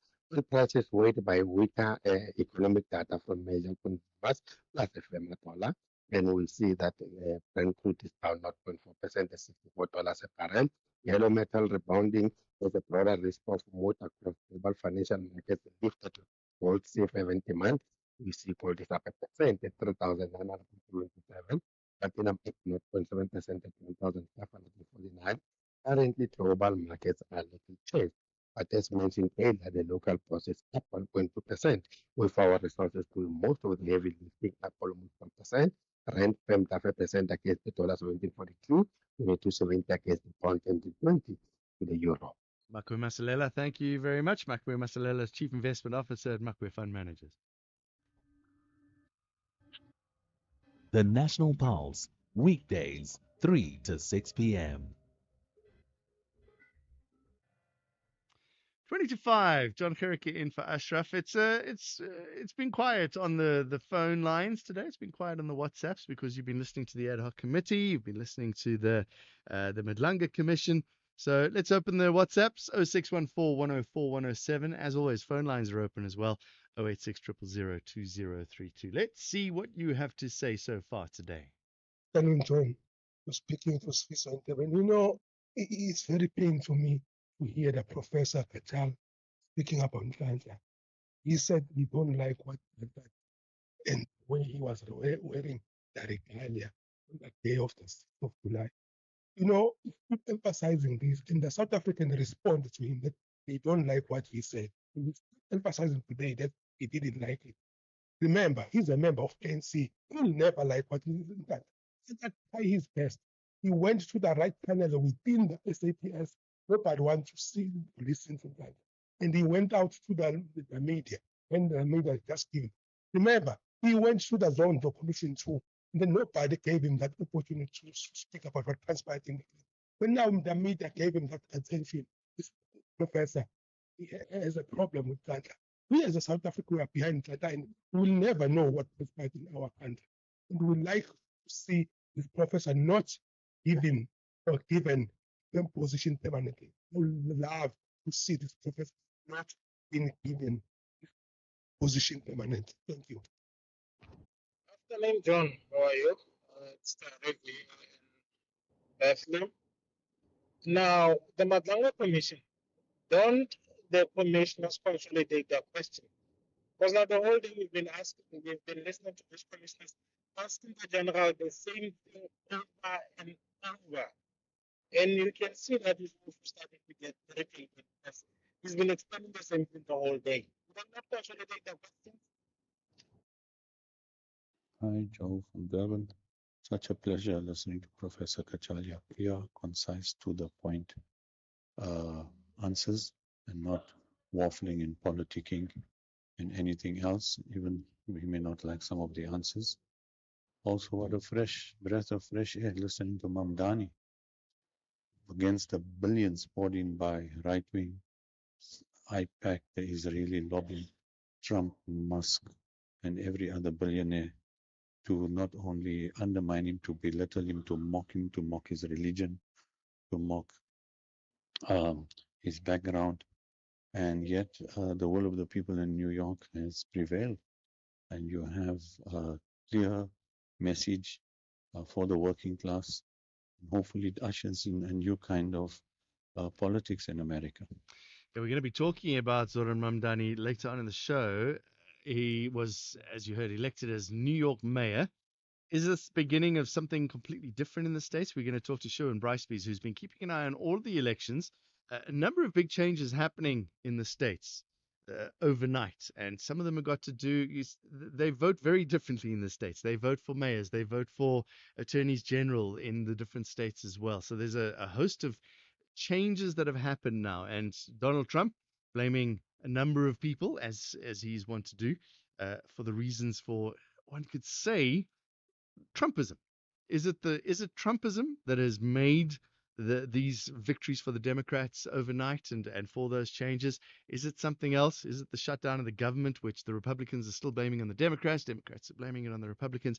We'll have this discussion with Sherwin after 5 o'clock today. We are hoping to have a conversation in a feature this afternoon with Toboko Twala. A number of issues we could talk about with Toboko Twala. He's a entrepreneur, but an entrepreneur of note. And we're going to talk to him about a new feature he's got called Zaka Pay, which I'm looking forward to talking about. But I also found out that he has developed, or he had in 2015, developed a hangover solution called Zero Hangover. I'll talk to him about that a little bit as well. But we're going to talk to him about Zaka Pay, which is a fascinating invention that he's come up with. But we'll talk to him about what it takes to be an entrepreneur in 2025 in Africa at the moment with all the challenges that we're experiencing. So that's coming up in the program. We're also going to, if we've got time, we'll go back to the ad hoc committee in Parliament.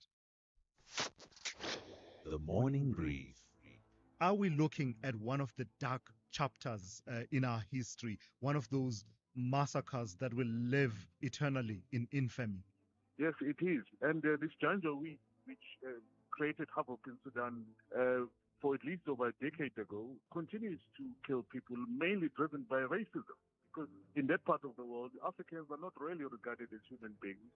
Slavery is still very rampant in many parts of the world. I mean, I've had one person telling me at some point that we don't even have, as Africans, affection to our kids as other people do have. So you can imagine what goes into their minds when they kill Africans. They don't see Africans as human beings. That's Tembisa Fagote, Director at Africa-Asia Dialogues.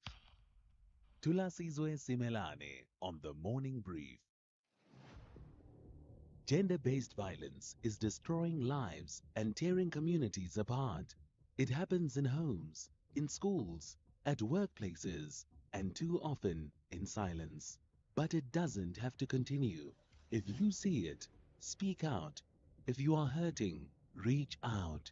Because doing nothing is not an option. Listen to all 19 SABC radio stations for hard talk, discussions, Advice, dramas, educational shows, and interviews around GBV with experts, survivors, lawmakers, and a whole country affected by gender-based violence. All on your favorite SABC radio station. Call 0800 428 428 to report abuse or get help. GBV, it ends with you. This message is brought to you by the SABC. The National Pulse, weekdays, 3 to 6 p.m. Let's continue with the voice notes. 0614 104 107. Plenty to get through this afternoon, and you can send them in still. What are your views on the commissions that have happened so far? What's your take on international news as well? Gore, you know, I'm baffled by the position of the acting minister, Kachalia. He is indeed an academic. He brings theoretical hypothesis and life. He is not living in the real practical world. He is one of the people who think that South Africa, with good policies and constitution, will manage the country well. Papers are just that, the end in papers. Ntantlam, the Lord General Ntanta Mukwananzi tried his best. Talk to the people who are corrupt, who are protecting corrupt people. So what was he supposed to do? He has done the best. He went to the parliament and the parliament was deaf. They didn't listen to him. What was he supposed to do? He had to go to the people. The uniform he wore on that day, it is his technical team uniform. So there's nothing wrong with it, unless this minister should not be permanent. You see, again, and we've spoken about this, the choice of clothing, I guess, does send a message across. But it's these arguments about what he was wearing instead of what he said. I feel as if it's detracting away from the message. Or maybe the clothing is part of the message. I'm betwixt and between. I would rather focus on what he said than what he was wearing. If he went there in shorts and a t-shirt and he said what he said, does that matter? Hi, John. I still don't understand why Kachalia is there. I really don't. Kachalia has just got there to this department. Why is he called to that actual committee? He was not even given a handover. Why is he there? Good afternoon, John. Lennon Kwedi. John, yeah, Kashalia, Firoz might not see whatever that Mukwanas is doing to this country. We, as the people of this country and the citizens, we are concerned, and we were still concerned about the monies we were being siphoned out from the public purse, not knowing who those people were. Today, Mukwanas has come out to the fore, and we are able now to can say these people who were driving lavish cars were the ones who were actually stealing from the poor. So Kachalia might not see that because Mukwanas is not one of his favorites. But all we can say is that if he doesn't see that, is his own endeavor. We as the South African citizens, we are happy. We'll take more voice notes later on in the show. Satane, you've just graduated cum laude, but nothing says you're a genius quite like selling your car to We Buy Cars. Absolutely. My car was an 18th birthday present, and it's time to move on to something a bit more mature. So where did you hear about We Buy Cars? All of my friends are using We Buy Cars. I would have had legit FOMO if I hadn't used them. And it was so quick. I did it on my laptop while sending around my CV. Smart move, Tone. Graduated and upgraded. We Buy Cars. Geared for success. Geared for you. Whether it is a CCMA referral, problems with a mechanic, unfair blacklisting, or an uncontested divorce, Clientele Legal offers professional legal services to all South Africans. Our plans are affordable, and you receive up to 745,000 Rand worth of legal services per year. We cover civil, criminal, and labor-related matters. Our nationwide legal teams are standing by to support you 24 hours a day. Plus, all plans include a 5,000 Rand bail benefit. Join today. SMS SAFM to 32195. That's SAFM to 32195. Clientele General is an authorized FSP and licensed non-life insurer. T's and C's online. Standard rates apply. The National Pulse, weekdays, 3 to 6 p.m. 10 to 5, Johnny and for Ashraf, good afternoon to you. Let's talk to an entrepreneur of note. He's done so much. Tebogo Twala joins us here, young boy from Qwaqwa in the Free State. Yes. Welcome to the show. Thank you very much for joining us. Thank you so much. Thank you so much. Grade 12, 2 distinctions. I mean, you started off young, huh? Yes, I guess so, But that's the perks of being raised by a grandmother, Yeah. Where did you go to school? I went to school in Tsibullo High School. You mean high school, right? Yes, yeah. Yeah, I went to a school called Tsibullo. Is in Qwaqwa. But I was born and raised in Qwaqwa, in Teusani, in Bulata. So I went to school there. I finished my matric there, yes. It's a public school. Nice. 2 distinctions. And then you went on to study engineering. Why engineering? Just based on what you're doing at the moment. That's why I'm asking. Look, engineering has always been my fascination, especially chemical engineering. So growing up, my mom used to work in Sasolburg. And my aunt, whom, in our culture, she's so old, we call her our granny. She used to also work as a helper in Sasolburg. So I would visit them every now and then, and I would see the Sasol firm, especially at night with those beautiful lights. And our physical science textbook had the Sasol firm plant outside. All right. So that's fascinating. Yes. So that's what fascinated me. But my teachers thought I would be a doctor. Okay. Yes. You worked at Impala. You've gone on. I do want to ask you about this zero hangover. This jumped out at me on your biography. What is zero hangover? Look, it's a product that I still own the patent and the formulation. It's a product I developed around 2015 or so, 14, 15, 16. Because when I was working in Germany and Slovakia and those countries, as well as Nigeria, I met another product called alcohol killer. And I wanted to import the product to come to South Africa because I could see people suffer from hangover. And it became so expensive. At some point, there's a gentleman who had the rights to distribute it here in South Africa. So I said to him, look, let's distribute this thing. But I'm worried that with the way the rand-dollar exchange is going, over a period of time, we won't be able to distribute this because then it will be too expensive. Then we didn't see eye to eye when it comes to that because he was happy just being the main distributor. So I flew out. I went to Slovakia to meet the guys and said, can we have a deal? Can I have manufacturing rights? Because I knew that there were canning plants here, the packers, private packers, who could actually, we could produce the cans from Nampek. We could then pack this thing here in South Africa, but I didn't have the formulation. So guys said, we're happy, but then we want a rand 50 cent per can you produce, but we want 50 million rands up front. The money I never had, and I thought it was ridiculous.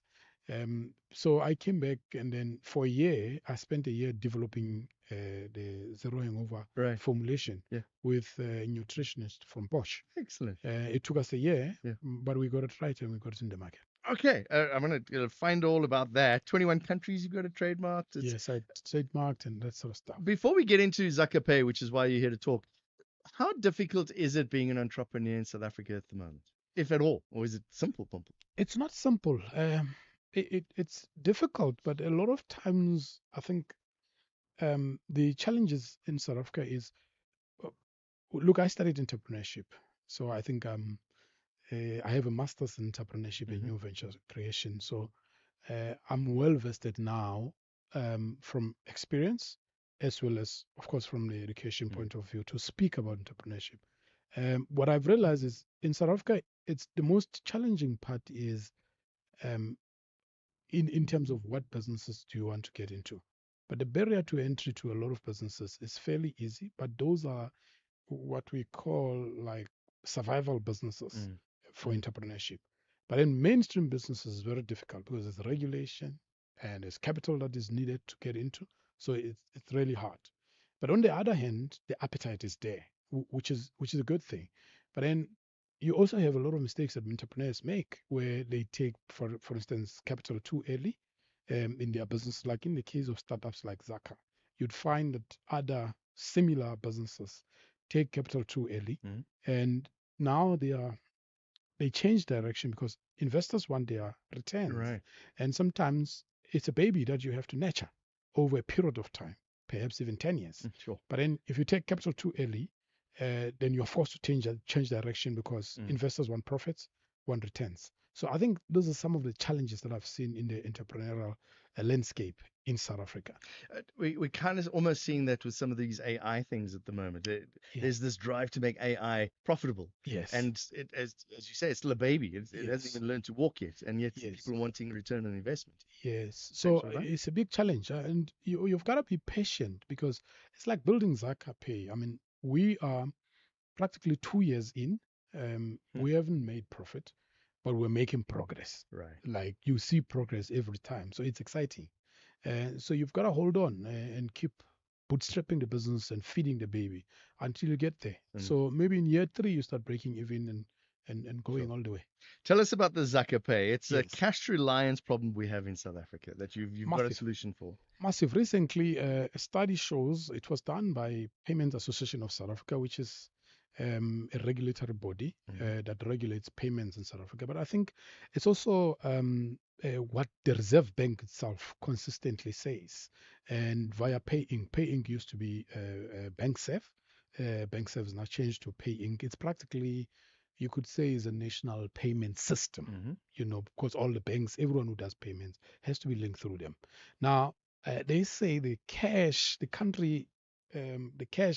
usage costs the country over 30 billion rands per annum. And you can imagine. And you go in informal markets, just outside SABC here, somebody wants to trade in cash. Yeah. So now solutions like Zaka are trying to say, how do we skin this cat bit by bit? How do we slaughter this big cow bit by bit to get there? So that's practically why we created Zaka Pay. But importantly is to save the very small businesses and the very underserved market and communities money. Because you can imagine, you send someone money in Kwakwa now via typical e-wallet. Yes. What do they do with it? It's like hitting a brick wall. They got to the money arrives. Cash it out again. Exactly. Right. So you've got to cash it out. But to cash it out from where my village, where I come from, you have to walk to walk to town. It's 20 kilometers. Yeah. That's when you can get the next ATM to withdraw that money. But then sometimes all you ever needed was to buy electricity, buy maybe airtime, maybe electricity airtime, maybe just pay your DSTV or SABC TV license, or you want to buy some fruit from a vendor on the corner. Or a simple thing like a betting ticket, because you feel lucky that day. You know what I'm saying? Or maybe you have 500 rand that has been sent to you. You wish to share it with someone. With the typical normal bank e-wallet, you can't do that. You have to then walk or take a taxi. And sometimes even taking that taxi in, you have zero money with you. Cash. You need cash. But the guy next door says, I can give you 20 rands. But for me to give you that 20 rands, I must come back with another 10 rands. So to and from, you've already lost so much money that you never, from the 500, you've already lost 60 rands. Yeah. $100 easy. $100 easy. Because you're going to pay tele fees on top of exactly all those sort of things. Yeah. But then with the Zaka Pay product like Zaka Pay, that 500 hits your account, which is the Zaka Pay account. You can do so much more with it. We're running out of money. So can you buy stuff? That's what you're saying. Yes. It's not like where the money's just sitting in an account and you can look at it all day. No. You can actually use it to do other things. When it hits your account, and to open the Zaka Pay account, you don't have to have a bank account. Okay. You just have to have an ID, South African ID or passport, and your name, your number, email, whatever. Simple KYC. Then we can onboard you. You have an account. Do I need all of the data to be able to run it? Sorry? All of the data. Is it data heavy? No, it's not data heavy at all. So it's really simple. And once you have it, you can also, like I said, you can buy electricity, airtime, transfer money to another person, Zaka to Zaka, and all the monies are instant. And it's very cheap, if I were to say. Very, very affordable on fees. That's the issue. A lot of banks, even for the unbanked, these low accounts, they still cost quite a bit of money every month. Can I show you how affordable it is? Go. To send you money, which I'll do. I wish I could do before. Don't send me money, no. To send you money to your bank account, it costs just less than, just about 5 rands. 5 rand. It's instant. Instant. That's the difference. It reflects now. Not in 2 days' time or 7 working days. When I get off air, I want to take your bank account. The SABC knows that you declared already, so it's not anything. So I'll send you only $30 to your bank account. And then you can tell the listeners while I'm gone that actually it reflected immediately. It's in real time. And if you think about it, typically banks charge about 50, 60 rand on real-time payments. We charge like 5 rand. And Zaka to Zaka, it's like 1 rand. It sounds so lekker to Boko. Is this the kind of thing? Are you going to hold on to this, or are you going to sell out to some big corporate, and who's going to buy this for you for It's billions very of rand? difficult to say what will happen. But I envisage that the next year would be very interesting. But would I want to sell? I don't know. But I feel I could build value out of this. Yes. The most important thing is the issues and problems we are solving for underserved communities, where you can send someone money now in the Zaka Pay and they see it now. And they don't have to withdraw the money necessarily. Where do we find the app, and how do you spell it? Zaka Yes, Zaka. it's spelled ZAKHAA Pay. You can find it on Google Play stores for now, and probably before end of November we'll open it also on Apple Store. On Apple Stores, but you Yes. could, if you're on Samsung now. Yeah, if you're on Samsung now, you can download it now and go. ZAKHAA Pay. Yes. Zaka Pay. Yes. Where does the name come from? Help me out. The name, if you remember Zaka, it was derived from a slang. Zaka means two things. It can mean money, but it also means building. Okay. Yes. So we're building communities here. I wish we had more time to walk. Thank you very much for coming in. Fascinating. I'm appreciate going to go download that app now. Thank you I'm so gonna much. Find out a little bit more about it. Go find out about Zaka Pay. ZAKHAA Pay. You with SAFM. It's 5 o'clock.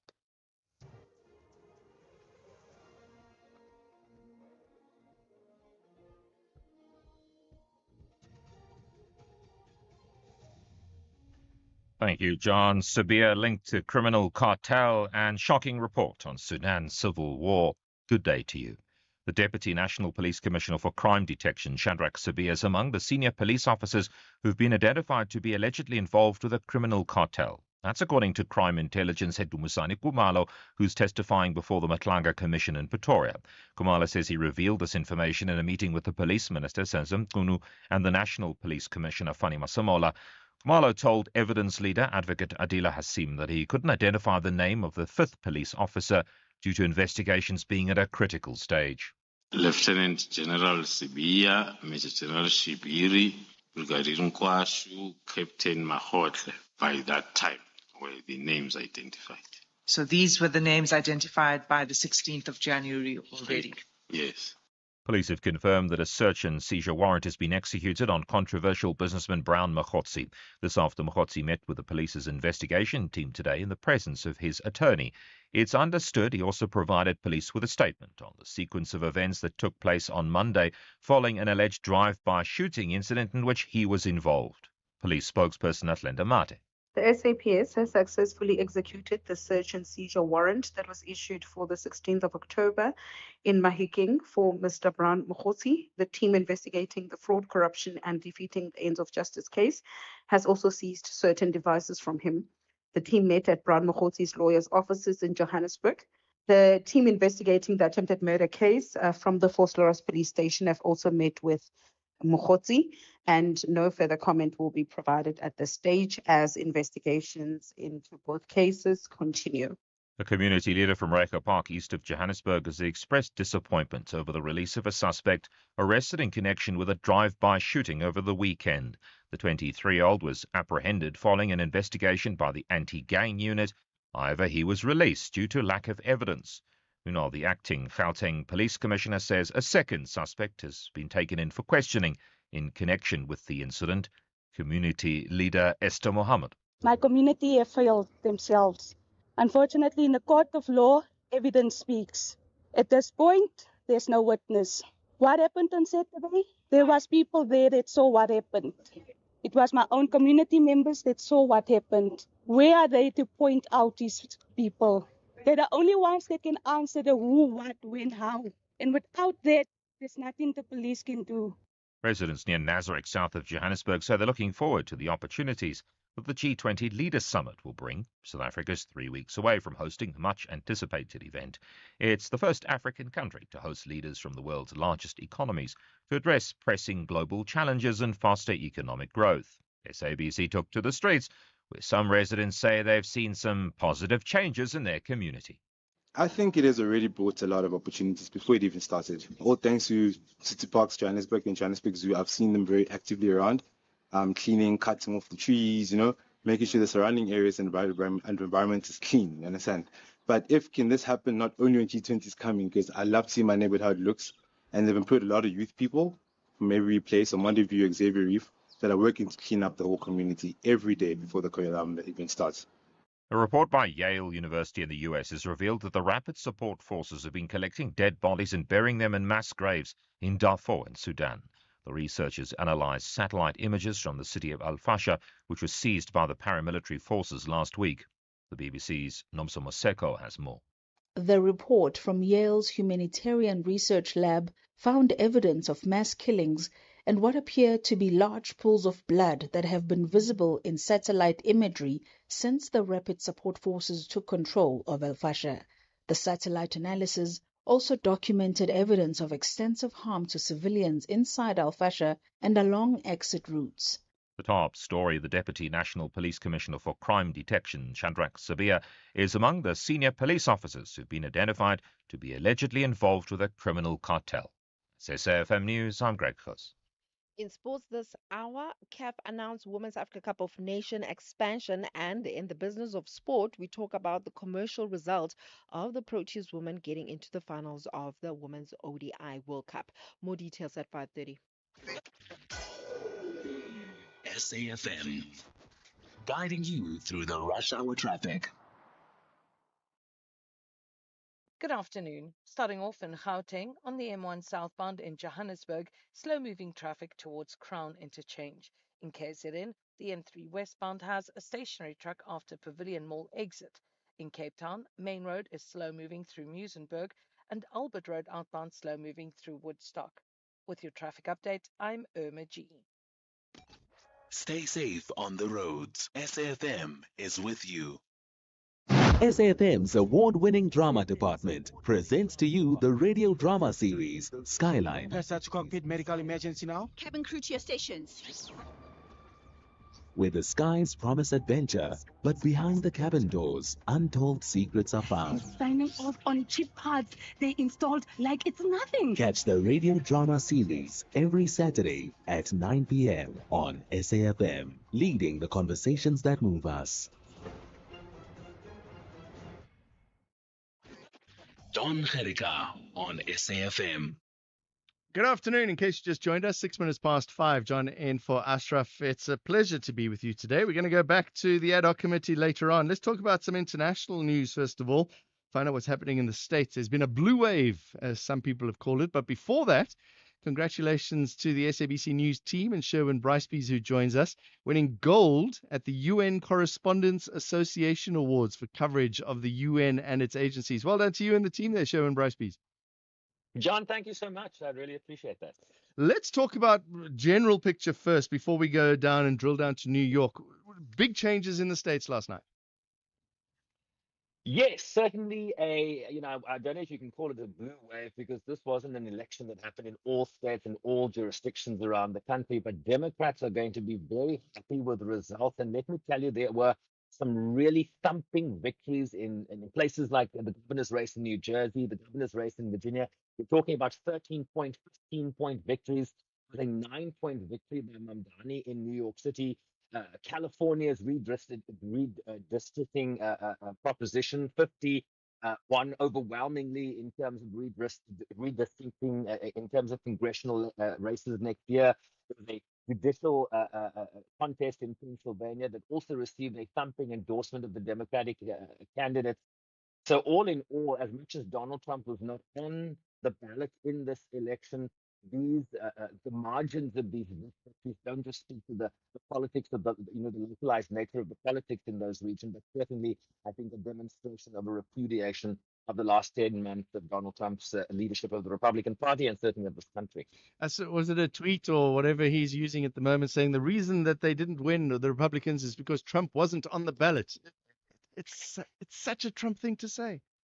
Yeah, he just spoke. There's a government shutdown that is currently underway in the state. It's the longest in history. The 36th day is today, which supersedes 35 days happened under Donald Trump's first term in 2018, 2019. The president hosting Republican senators at the White House today. So we got our first sort of read of how he felt, his reaction to last night, sweeping victories. And he said he doesn't think it was good for Republicans. He doesn't think it was good for anybody. It was an interesting evening, but if you read the pollsters, he says the shutdown was a big factor. And no one can disagree with that. A lot of people are hurting; they're not getting paid. Air traffic controllers, the military, lots of federal workers.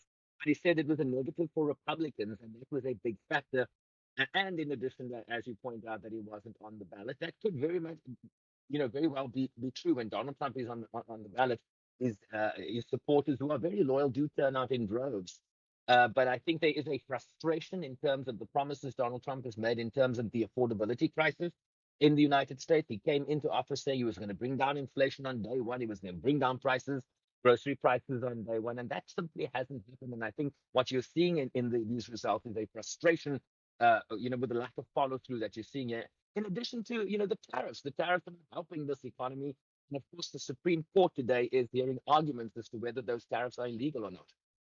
All right, let's talk about New York City. The first Muslim, a pro-Palestinian socialist, Zoran Mamdani, is the new mayor. What does this mean for the world's economic capital? Yeah, this is a big change. He's a 34-year-old state assemblyman that hasn't, run for or run a company the size certainly that New York represents. This is the largest city in the United States, the most populous in the United States, the wealthiest in the United States. The home, one of the financial capitals of the world, the home of the New York Stock Exchange, the Nasdaq, the S&P 500, and so forth. And here you have a democratic socialist that has whose message, the central theme of his message, was the affordability crisis in one of the wealthiest cities, but also one of the most expensive cities in the country.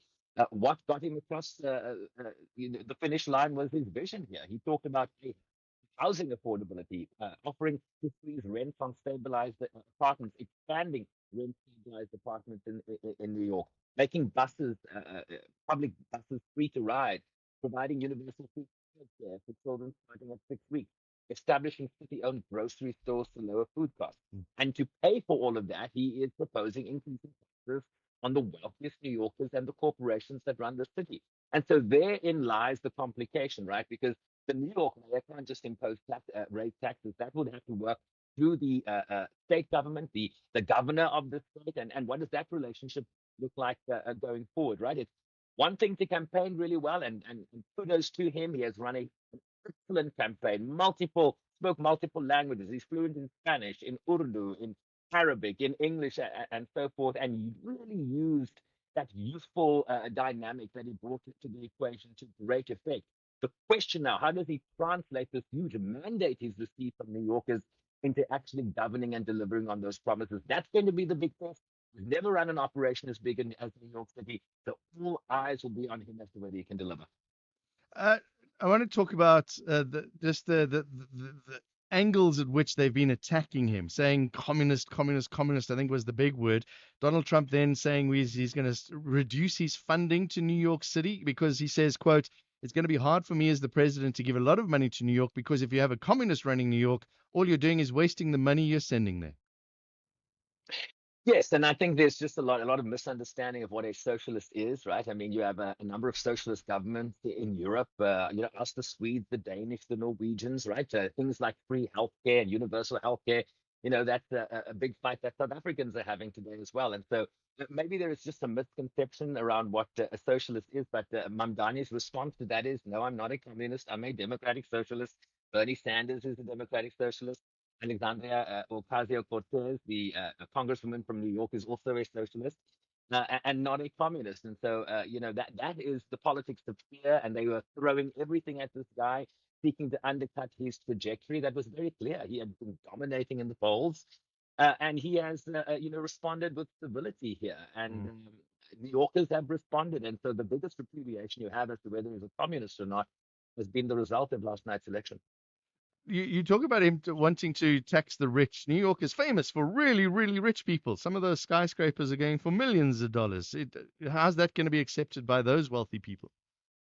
Well, that is the big question. There was a lot of push in his campaign, but there's been a lot of engagement, right? Seeking to sort of settle fears around how devastating this might or might not be on the sort of capitalistic centric notion that represents not only New York City but the United States writ large. And That is the argument he has made, is that is a politics of the old, that is a politics of fear.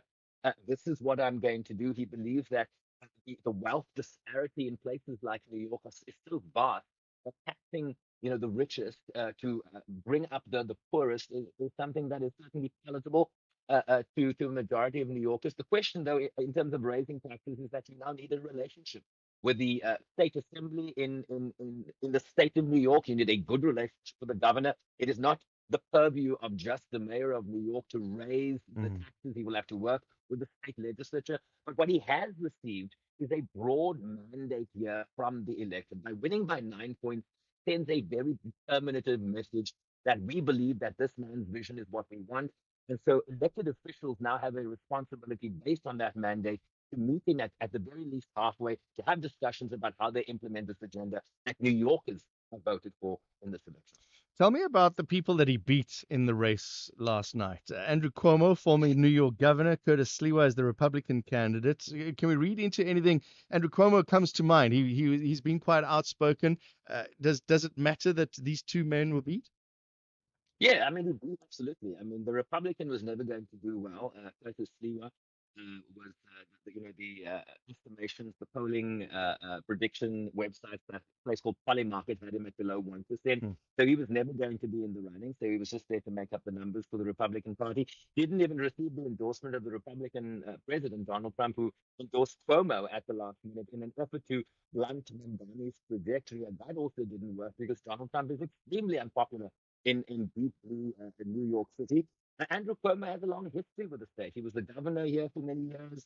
His father was a three-term governor. He has deep roots in terms of democratic politics in the United States, particularly in New York City. He calls among his friends the Clintons, the Obamas. So this man had deep roots, but he represented the establishment wing of the party. And this upstart outsider, born in Uganda, first Muslim, first millennial, 34-year-old state assemblyman that has never run a very big operation in his life, superseded those deep roots and talked about how they defeated a dynasty in terms of the Cuomos last night. And so certainly seismic in that regard. Remember, Cuomo a few years ago, 2001, left office under allegations of sexual harassment. And so that was also, I imagine, unpalatable to a lot of voters. Yeah.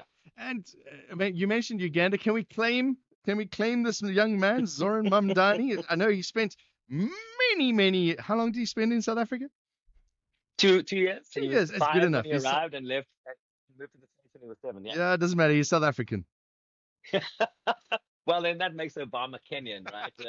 I imagine there is a trip home at some point. Yes. Sure. I mean, I saw something on the Reuters wire that Ugandans are very happy about this, and I'm sure it will be some sort of full circle moment to return home. Maybe he'll drop by Cape Town, because I know he spent 2 years at Mowbray Grammar School in Cape Town. His father taught in African Studies at the University of Cape Town before moving to the United States. But he's a U.S. citizen. He's a New Yorker, and he's about to be the next mayor of New York City. I'm just seeing the attacks you mentioned above. I'm just seeing the attacks that he's going to be facing for his entire time that he's there by Donald Trump. And what did he say? The city that made him, made Donald Trump, is now the city that's turning against him.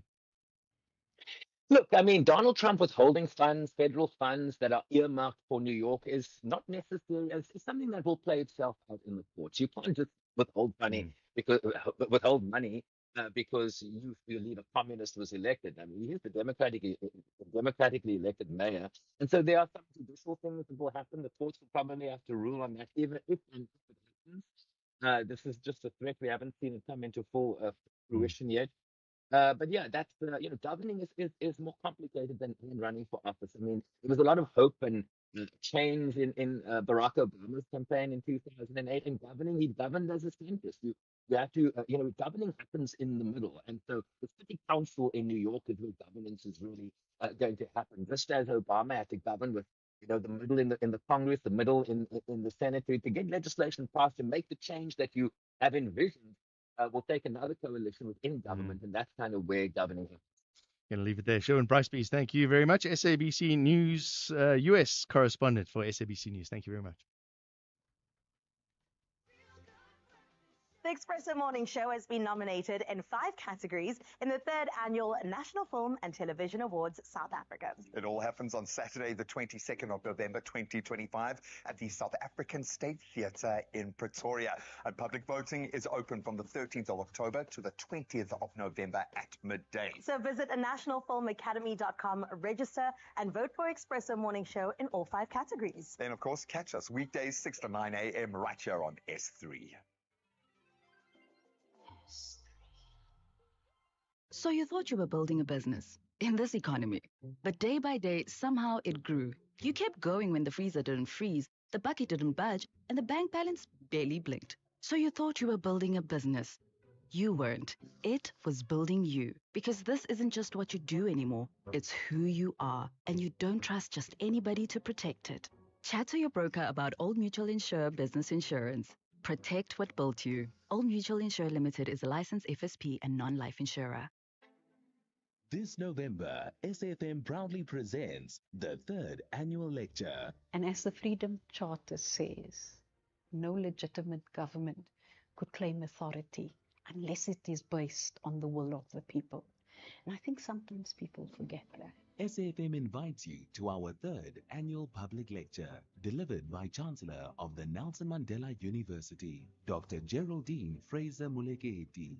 The theme of the lecture is Confronting Inequality, Corruption and Unemployment, Rebuilding South Africa's Social Contract for Inclusive and Sustainable Growth. The lecture will take place on the 27th of November 2025 at the Indaba Hotel, Spa and Conference Center in Four Ways, Johannesburg. Secure your seat by emailing us at rsvp@safm.co.za. SAFM, leading the conversations that move us. The National Pulse, weekdays, 3 to 6 p.m. 22 minutes past 5. You with SAFM, John in for Ashraf. Good afternoon to you. It is the National Pulse. Let's take the National Pulse and what you have to say today. We heard from the ad hoc committee, and we're going to go back there a little bit later on. Acting Police Commissioner Professor Faraz Kachalia, he's at the ad hoc committee. Plenty of voice notes coming through on your views on what he's having to say today. Good afternoon, John. Thank you for a wonderful program. You know, although Professor Kachalia might be a breath of fresh air to listen to, somebody who can orate well and speak well. But I just want to let everybody know that he's still from the ANC. And whichever way you look at it, he's still going to be there to represent his party. And I feel that he's just trying to win a battle here intelligently against Nkonazi. So let's just be cautious of that. Yes, he might be a good speaker, he might be intelligent, but let's all remember that he's still from the ANC. Thank you. This is Justin from Durban. Hey, Mr. John, Lusugo here. John, criminals knows what is the meaning of the outfit. The regalia that he was wearing means a lot to the criminals, more special to the underground world, I should say. They know very well what that means. So yeah, it matters. It matters, man. You know, Kachalia is a highly academic guy who think that South Africa can strive under the same system, and he's out of touch in terms of what is going on the ground practically. So that's why he's blaming Nkwanas. He thinks that system is perfect. This is Luzugo from Cape Town. I guess it was a message. It must have been a message. But with what he said later on, you see, I'm double thoughts again. I hate it when I have double thoughts. It's a message. He got it across. He obviously did it on purpose because he put it on. He woke up in the morning. He knew he was going to be on TV, and you got to get some sort of message across. But once that message was delivered, now does it still matter what he was wearing? It's now the message that he was saying. It's the words that came out of his mouth that needed to be interrogated. Do we need to interrogate his uniform? Good afternoon, John. Skumbuzo Bego here. I hope Feroz Kachalia does not get a permanent position, because if he does, it's quite obvious that our country and our police force will be heading for a disaster. Our general did the best for his country and for his people. Our general, General Mukwana, he did the best for his people and for his country. And I wish there could be more people who has his mentality, his boldness, and his integrity. So I don't know what Feroz Kachala is talking about. Sikhumbuzo Bekwa in Venezuela. Johnny, this is Big Z. Kachalia, I don't know why he's there. I concur with the previous listener. I don't understand why he's there. I don't know why they call these people. The adult committee has one job, which is to understand who is doing what where. Kachalia knows nothing. He only came in August. Guys, give us a break. Can we have something that gives us a break? Hi, John and SAFM listeners. I've been listening to Prof. Kachalia, and I can pick up that some of these politicians, or all of these politicians, they live in another South Africa that we, the ordinary citizens, don't live in. Where Prof. Kachalia used to work, Brits, at Jefferson Street, same street as to where he used to work, there are drug dealers that are running amok. So what he says he likes or what doesn't like, it doesn't matter. I mean, the police are really in a very challenging position because they arrest these drug dealers and the next day are out. So whatever he likes, what Nsanhla Mkhwanazi did, he doesn't like, for us citizens really doesn't matter because we are the ones who suffer the most. Hello, John. How are you? I think my brother, and I just wish my brother, the commission or the parliament, the committee in parliament can call Mukhuti as fast as they can before the police can kill him. Remember that guy has exposed how powerful police, only generals, they can be after him before we can get the truth. Bye, James Snella from Blue. Speaking of Brahmakhotsi, this was the big story yesterday. It's kind of fallen under the radar today. He has been located, according to latest reports. I don't know if you've been listening to the news, but he has been located. They're taking his statement in the presence of the lawyers regarding this alleged hit that happened in Vosloorus. His gadgets will be taken as well, all his cell phones and things. They're also, it's not just the alleged hit, but also other issues that might have arisen based on some of the witnesses that have happened over the last few days. So, yep, that's an ongoing story. And yes, we need to hear from these people as soon as possible. John, how are you? I'm Nathan K from Umbra. John, Mamdan is a Ugandan. He's not a South African. Because he was born in Uganda. He left Uganda when I think he was in between 7 to 12 years. I don't remember.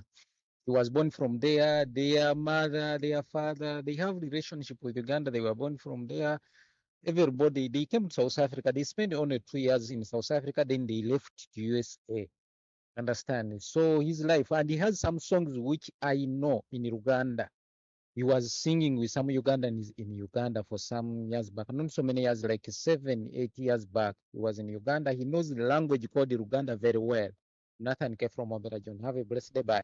He's Uganda, but we can claim him. Yeah, he spent 2 years here. If you believe some reports, what are some of the reports that he did his formative years in South Africa? He was from 5 to 7 years old, but he spent time here. Good afternoon, John. John, just a quick question, man, because now since CBI is implicated on a lot of things. Kumal is implicating him, Konas is implicated him, even Matala is implicated. So after all this implication, who's gonna open up a case against him? Who's supposed to open, or does it happen automatically, or how does it go? Hey, good afternoon, John. This guy, what is it? A new appointed minister, police. He is coming with a very bad attitude because now he think as we are surviving like that under the criminals of their ministers. So us, you think we can believe what he's saying? At the end, he's a politician and is from the ANC West Part. Nothing come out of that mouth will be correct. This is not Zimbabwe. Some of your views. We'll take more, and plenty voice notes have come through in the last 5 or so minutes. Wow, something has rattled you. We'll see what you have to say later on in the show. We'll take calls as well. 086 000 2032 is the phone number. Business of Sport with Tumi coming up in just a moment. Looking forward to find out how much money the South African women cricketers are rolling in it. Or are they? I don't know. We'll find out. News headlines with Greg first. Thank you, John. A quick look at the headlines. The Matlanga Commission has heard our police crime intelligence head, Dumisani Kumalo, didn't consider complying with the directive to disband the political killings task team. The ANC in the Western Cape has hit back at the DA after 4 of its senior officials joined the DA. And the Western Cape Department of Agriculture has placed 3 properties in the province where cattle are kept under quarantine for suspected foot and mouth disease. It's a full update at 6 o'clock. SAFM, guiding you through the rush hour traffic. Good afternoon. Starting off in Gauteng, Grayston Drive eastbound in Sandton, slow moving towards the M1 highway, and traffic lights not working at the intersection of Robedia Street and Linwood Road in Pretoria. In KZN, the N2 northbound has a crash reported at Spaghetti Junction, and the N2 southbound a stationary truck before Spaghetti Junction, and that's causing some serious delays. And in Cape Town, the N1 outbound queuing as you approach Okavongo Road and Main Road slow moving through Cork Bay. With your traffic update, I'm Irma G. This is SAFM Sports with Tumi Nkhabele. All right. So Sakina and I often have a conversation about life choices that we made when we were young, Yeah. right? And we could have hit a cricket ball, we could have hit a golf ball, learn how to play tennis, but no, We here we are. decided we're going to be sports broadcasters. Should we have become a cricketer? I think so. All right, We'll find out why.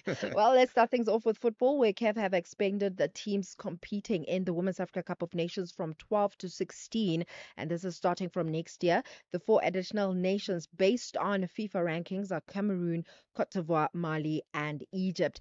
There's Betway Premiership action for this evening. Golden Arrows hosting Orlando Pirates, Marumo Gallants away to Durban City, Mamelodi Sundowns host TS Galaxy, and Stellenbosch FC versus Siwelele.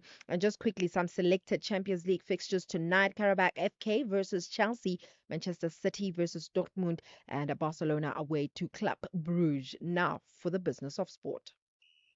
The business of sports with Tumi Nkhabele. Well, today we're talking about the commercial result of the Proteas women getting into the finals of the Women's ODI World Cup. I was actually reading about how Indian women's team stars have reportedly increased their brand endorsement fees from 25 to 100% since winning the ODI World Cup. And one of their key players, she's actually the highest paid female cricketer in the country, Smriti. She already endorses 16 brands. So you can only imagine how many more brands she'll be endorsing. And by the way, I am talking about women. That's how far we've come in terms of women's sports. But for now, though, let's find out from founder of Cash and Sport, Mobile Ndlovu, about the financial benefits of the Proteas women finishing as runners-up at the ODI Women's World Cup. Mobile, a very good afternoon to you. Let's start off with how much the team got for making it into the final. So for making it into the final, good afternoon, the team got $2.2 million from the ICC, which equates to roughly 39 million. But that's not necessarily that the money will go to the team; it will go to Cricket South Africa, and they'll decide what to do with the money. It's only fair that they take it, they give the team, right? But I mean, yesterday we just heard from the sports ministry that they will be getting 1 million rand from the sports ministry. But what bonuses did the team get last time they made the finals, so that we can see the comparison between then and now? Yeah, unfortunately, that 1 million for this year is for the entire team for the last third. Mm. Last time round, they received 7.5 million for making it to the T20 World Cup final. This was from the Department of Sports, Arts and Culture. That's part of the reason why this year the money has decreased so much is because there's an 82 million rand allocation to VAR, which has meant bonuses and so on had to reduce and allocations to federations and so on. Sure, crazy. But I mean, yesterday when I was listening to the press conference, Laura Fulvard was saying that she was so amazed at how many young players at schools were wearing Proteas jerseys, just supporting women. And she was like, you know what?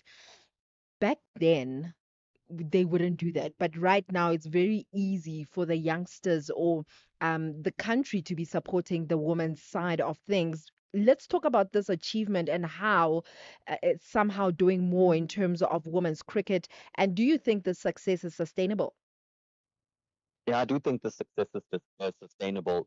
Part of the money and part of the reason why Cricket South Africa is doing so well is because we now have a professional women's league in terms of domestic cricket. We've got players now playing in the women's IPL, and these players are getting more and more. Part of the other reason is because matches are also being broadcast, so you've got people being able to watch them, and it shows the younger generation that it is possible for you to achieve. And then when these players go and they play in the IPL and they earn good money, you know, versus what they earn here, it also says that there's a career in cricket, not just something to play. You can actually make money out of it and have a good career. So it's a good advertisement for younger generations of girls to come. Hazard, it's John. I just want to jump in here. I was watching some of the commentary, and Natalie Jamanis was talking about the culture that's been created in the team. I almost want to feel as if, without meaning to sound derogatory, women almost need a different way of coaching. Do you think that that is something that has been touched on? And I know we're talking the business of it, but to be successful, you need to be coached well. You need to have a great environment. How important is that, do you think? I think it's very important. And the culture that she's talking about is excellent because this is a team that got into 2 World Cup finals. The men haven't done that. And, it's a team that performed very, very well under a different, so they've had a different coaching setup, new captain, etc., but they've still continued to win and continue to do well. So I think that the culture element is extremely important, and I think I'm not so sure whether the coaching element comes that much into it because the coaches are, they're selected either way. But Right. culture in terms of fostering that winning culture and so on has been critical to the team. And how important is this for schools now? I know of schools where a young talented girl has had to play against the boys until high school almost. Is that going to will there be changes there, do you think? It's going to be very difficult to see that happen because ultimately you need the money to filter all the way down to allow for girls to see opportunity. Hopefully, what this does is that it shows those schools that if you allow the girls to play and you create, and I know Cricket South Africa is trying to do this, create girls cricket leagues and so on and so on. If you allow girls to play, they can rise up and there is a ceiling that they can hit and get to international level. That was part of the reason why it hadn't been done before, is that people didn't feel like it was worth it. Now, seeing 2 back-to-back World Cups, pushing India very close to by the halfway mark, we could have won that match. It shows that there is a level that can be achieved, and there's a pathway as well that's being built towards getting there. Hopefully, the schools also and the government, kind of comes to the party and allows the girls to play because all they really want is the opportunity.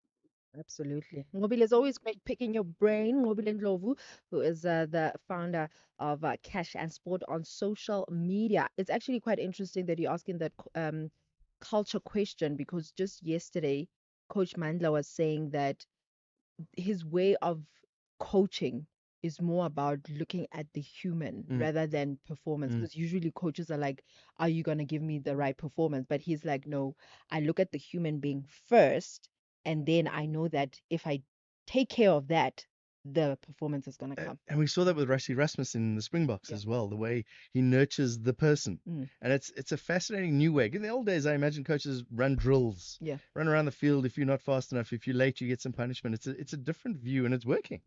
Absolutely. Okay, so all right, with that, thank you very much for coming in. Ooh, I'll be back again I'm tomorrow. learning. I'll be back again tomorrow. Ke na tumong kgapele, Modimo ke yo.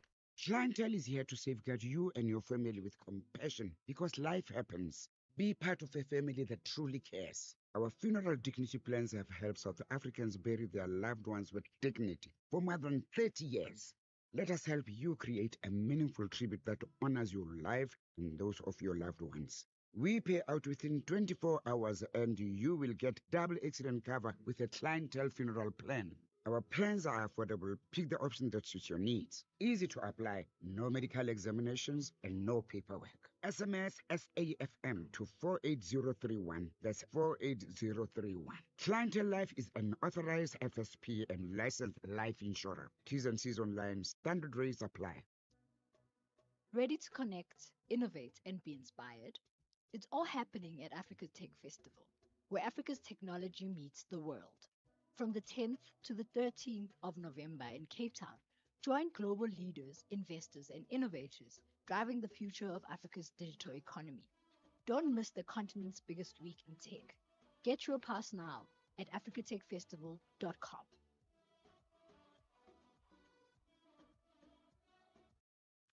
Doing the right thing just got more rewarding from the 1st of November to the 31st of December. When you pay your SABC TV license, we'll say thank you with a 50 Rand grocery voucher and more. It's our way of celebrating you for helping us to keep local stories and talent alive. Pay, wait for your SMS, and follow the instructions to claim your reward. Make sure your contact details are up to date so we can send your prize straight to you. TV licenses, pay yours, make a difference. Economic news on SAFM. Facts and figures you can count on. I introduced Jimmy Moyaha with bated breath today. It was all red yesterday. Jimmy, what's happening today? It's all green today, John. How are you? Okay. Well, better now. Better day today. By far a better day from a markets perspective, especially if we are looking at the commodity spaces as well as the equity markets. All markets from an equity perspective almost having a really good day, barring a couple of Asian markets. The Nikkei was the biggest loser there. That was down about 2.5%.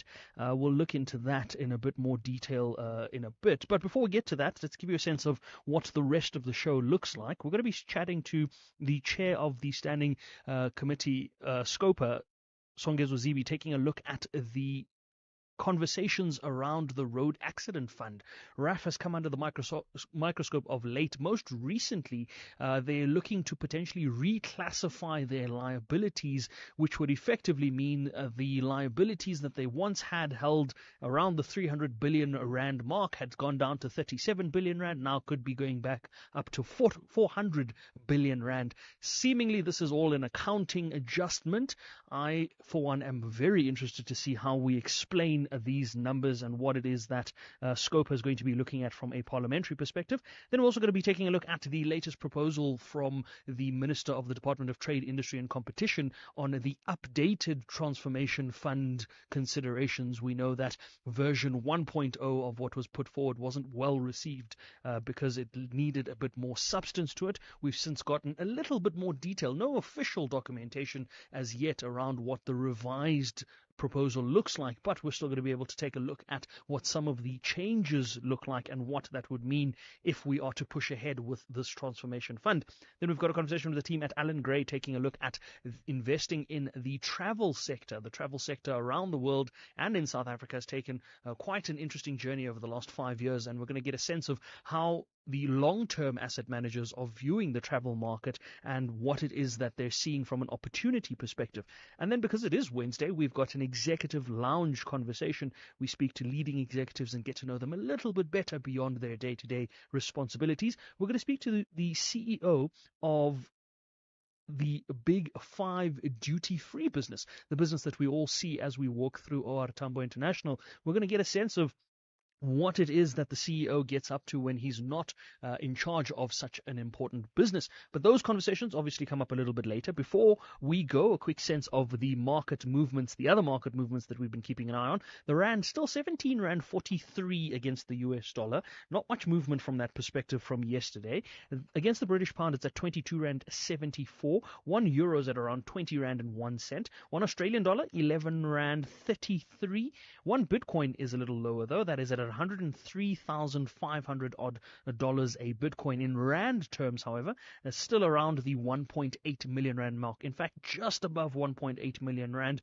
Could be that we could potentially have seen 1.7 million. We did see it earlier today, of course, and going into the trading day today, we got as low as about 1.74 million, but we're back above 1.8 million rand on that, likely due to the softer rand prices.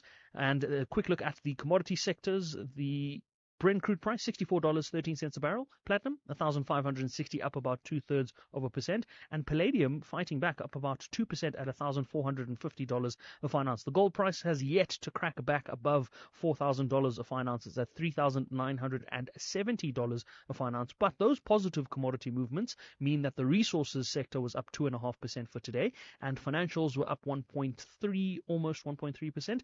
Industrials up 0.2%. The all share up 1.3, and the top 40 up almost 1.4%. We're going to be taking a look at these and other market movements with Skalk Low of PSG Old Oak. He joins me on markets a little later on. I want to get a sense of just where we go to for the month of November. We know we've got some key data points coming out, at least from South Africa's perspective as well, ahead of that midterm budget policy statement next week. It will be followed by an interest rate decision. And I want to get his thoughts around the Rand, whether or not the Rand has enough momentum to finally break below 17 Rand. Yesterday when I spoke to Chantal Marx, she didn't seem to think that we had that much momentum at this stage, but was still optimistic. But those conversations are for after the 6 p.m. news. For now, John, back to you. Look forward to hearing all of that. Then after that, sports coming up from 7 o'clock. Just before we go to the break, I just want to tell you we did a show on the nighttime. I was filling in for Night Talk, and we did a show on gambling. And a colleague of mine heard the show, will remain anonymous, said they have a strategy to winning the lotto. And they said what they do is they put there's a whole long story. Long story short, they spend $500 on the lotto. And we did a whole thing about how gambling is bad. And I said to him, well, I think gambling's bad. I don't think you should put 500 Rand into the lotto. So what I've done is I've taken $500 and I've invested it in the market. And when he has lost his 500 Rand, I will see how I have done with my investment in the market using all these lovely new tools and things that the banks offer you. So it's a challenge. Let's see. And I've just picked at random. I got no idea what I'm doing. Same as with the lotto. I got no idea if I'm going to win or lose. I just pick something randomly. It'll be fascinating to see. So that's probably a month away. So stay close. The National Pulse, weekdays, 3 to 6 p.m. SAFM invites you to our third annual public lecture. It's going to be delivered by the Chancellor of the Nelson Mandela University, Dr. Geraldine Fraser-Moleketi, this year. It'll take place on the 27th of November at the Indaba Hotel Spa and Conference Centre in Fourways in Johannesburg. Under the theme, Confronting Inequality, Corruption and Unemployment, Rebuilding South Africa's Social Contract for Inclusive and Sustainable Growth. Get your seat by emailing us. The email address is rsvp@safm.co.za. You are listening to Jon Gericke on SFM. 13 minutes to 6. Let's go back to the ad hoc committee in Parliament. Acting Police Commissioner Professor Feroz Kachalia is appearing before the ad hoc committee. Langa Commission is very concerning. It's showing the light in dark places. But what we do with that information is what is critical.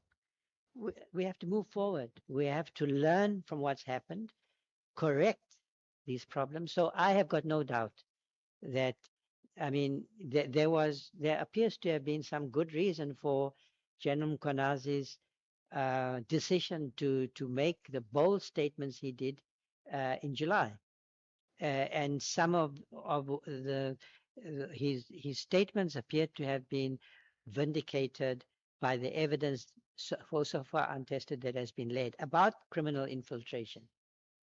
The evidence against General Sabir, he has definitely got a case to answer. And that's fine. I mean, which other country does what we're doing? We are facing up to our problems. We are using democratic institutions to address our problems. And to me, that's a very positive thing. Other countries suppress the truth, they hide the truth, and they hide the facts, and they never get into a position where they can tell themselves the truth and find a way forward.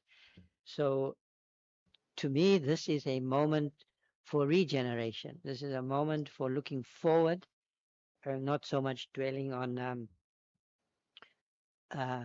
on our weaknesses. Thank you. Thank you, Minister. Looking for a moment at the IPID.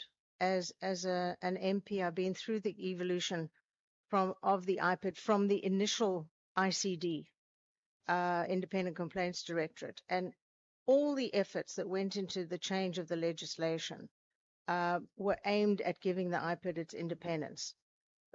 It didn't succeed completely, but it was the best that could be done at that time. But as you say, there are still political appointments. The situation is frequently open to abuse. We saw the SAPs ignore what were initially just recommendations completely. I mean, 100% of the time. There are still police who cover for other police. A woman will be raped in the cells and 10 police officers will swear that they were all together. Not one of them were involved. That sort of thing still goes on. But I think the IPID is one of our stronger bodies now. Sadly, I've always felt their budget, because of where it comes from, is very deliberately shortchanged. Because, of course, the SAPs will never want an oversight body that can punish their own. It's a very protective entity. So I'm interested in how you see the IPID working in relation to your anti-corruption drive. Well, it has to be a central part of the integrity infrastructure. There is an anti-corruption unit in SAPS. I think that for certain ranks, the top ranks of the police service, the investigation should be more independent than they currently are, and that the anti-corruption unit should focus on brigadiers and lower, but higher. Um, we need another mechanism. If you have proposals to strengthen IPID, I'm happy to listen to them. But you're quite right to point out that we can point to IPID and say we have done something quite well. It's not perfect, but we have built an institution that is functioning at quite a level of effectiveness now, and now it needs to be strengthened. I thank you, Chair. I'm done. Thank you very much.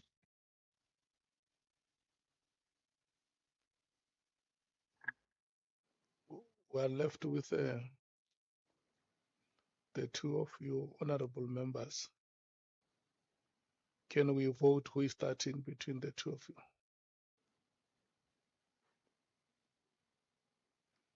Okay. Honorable Sols is volunteering to start. Bangazit. Yeah, no, the children must go before the elders. Um, how many minutes do I have? You have 20 minutes or less. 20 minutes or less. Okay. So what it means that the maximum you can go is 20 minutes. And the least you can do is less than 1 minute. All right, Chairperson. Honorable Minister, as a young man, I think I should thank you and let you know that I respect especially the field that you are a professional in. And also thank you for your contribution to the struggle, on the back of which young people like me are sitting here today. So thank you. I'm going to ask some questions just for clarity. Please bear with me. In paragraph 39, you state that you had to call a meeting with the National Commissioner on September the 1st to clarify and affirm your respective roles. Did you call the meeting because you feel that... Honorable Sols, Yeah. Honorable Skosana wants to say something. Yeah, no, I'm comfortable with Let's what allow Skosana say. let's allow him to say what he wants to say. Oh, okay. No, Chair, I'm just seeing here, they say they can't see him. They are only seeing a beautiful, I don't know who's beautiful, but they are saying Dr. Makundumbane or whatever. They don't see him well. They are asking him to move, maybe here, Chair. Yeah. Yeah. Uh, Chair, remember we had the same issue the last time. I've decided... yeah, what is being said is that you are requested to come and sit here next to the SC, or I can also borrow you the seat from which I'm. Yeah. No, Chair. Let me tell you why. You may not, because you always have a better view from the observation of an outsider. Let me tell you where I'm sitting. There is a big banner just hanging over your head. And you can imagine the shadow that it casts. What is dark becomes darker, and the darker becomes the darkest. You see, Chair, I appreciate the concern. The last time we had the same issue, and people are saying that I'm ashamed of my blackness. That's why So, you must come in front and show them how black you are. No, I must sit right here. because I must sit right here and show them I'm very proud to be a black when you sit at black man. when you sit at the back, you hide the blackness. No, they see the blackness. They must only follow the truth. And let me tell you where I'm sitting right here. where I come from. They say the darker the berry, the sweeter the juice. Can you come in front? No, Chairperson, I'm going to sit here. I'm very proud of my blackness. Unfortunately, South Africans must follow the truth if they can't see me. But I'm very proud to be as dark as I am. Minister, I don't know how much of the question you got, but in paragraph 39, you state that you had to call a meeting with the National Commission on September 1, 2024 to clarify and confirm your respective roles. And then did you call the meeting because you felt that the National Commissioner undermined or disrespected your executive authority as minister?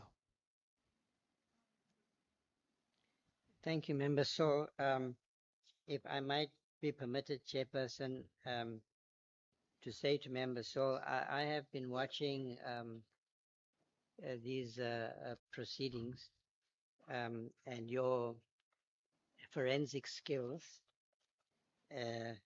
with much enjoyment and appreciation. So, as I indicated earlier, I was trying to establish from my appointment what had happened with the PKTT, whether it had been established or disestablished, what the reasons therefore, and if it was disestablished, what had happened with the dockets, because I was concerned about the custody of the dockets. It's a paper-based system, and you know what's being suggested that these dockets are now being transferred wasn't clear into whose office. One theory was that it's in General Sabia's office, and so forth and so forth. So I was trying to find the facts, and I engaged with the National Commissioner. Fairly consistently, it was it was one of the main issues I was trying to get to the bottom of. Then I wrote to him and that is the letter before you on the 20th of August, in which I said I have discussed this matter with you in 2 meetings. In fact, we had more exchanges on this matter, and I think the commissioner was trying to explain the decisions that he made because it was complicated. On the one hand, he didn't agree apparently with the decision, but he had to explain to me then. In a sense, he was still went ahead to and was implementing the decision, but he had advised the minister, given his professional competence and experience, and that I think is important to say, look, if you're going to do this, I don't think you're right, but if you're going to do it in this way. So do it in a phased way. And that's where we need to leave it. Acting Police Minister Professor Feroz Kachalia there at the Parliament's Ad Hoc Committee. That's the program. Thank you very much for joining us. Keys, Vosani and Temba put the show together. I'm Jon Gericke. I'll see you again between 3 and 6 tomorrow. Business up after the news at 6 with Greg.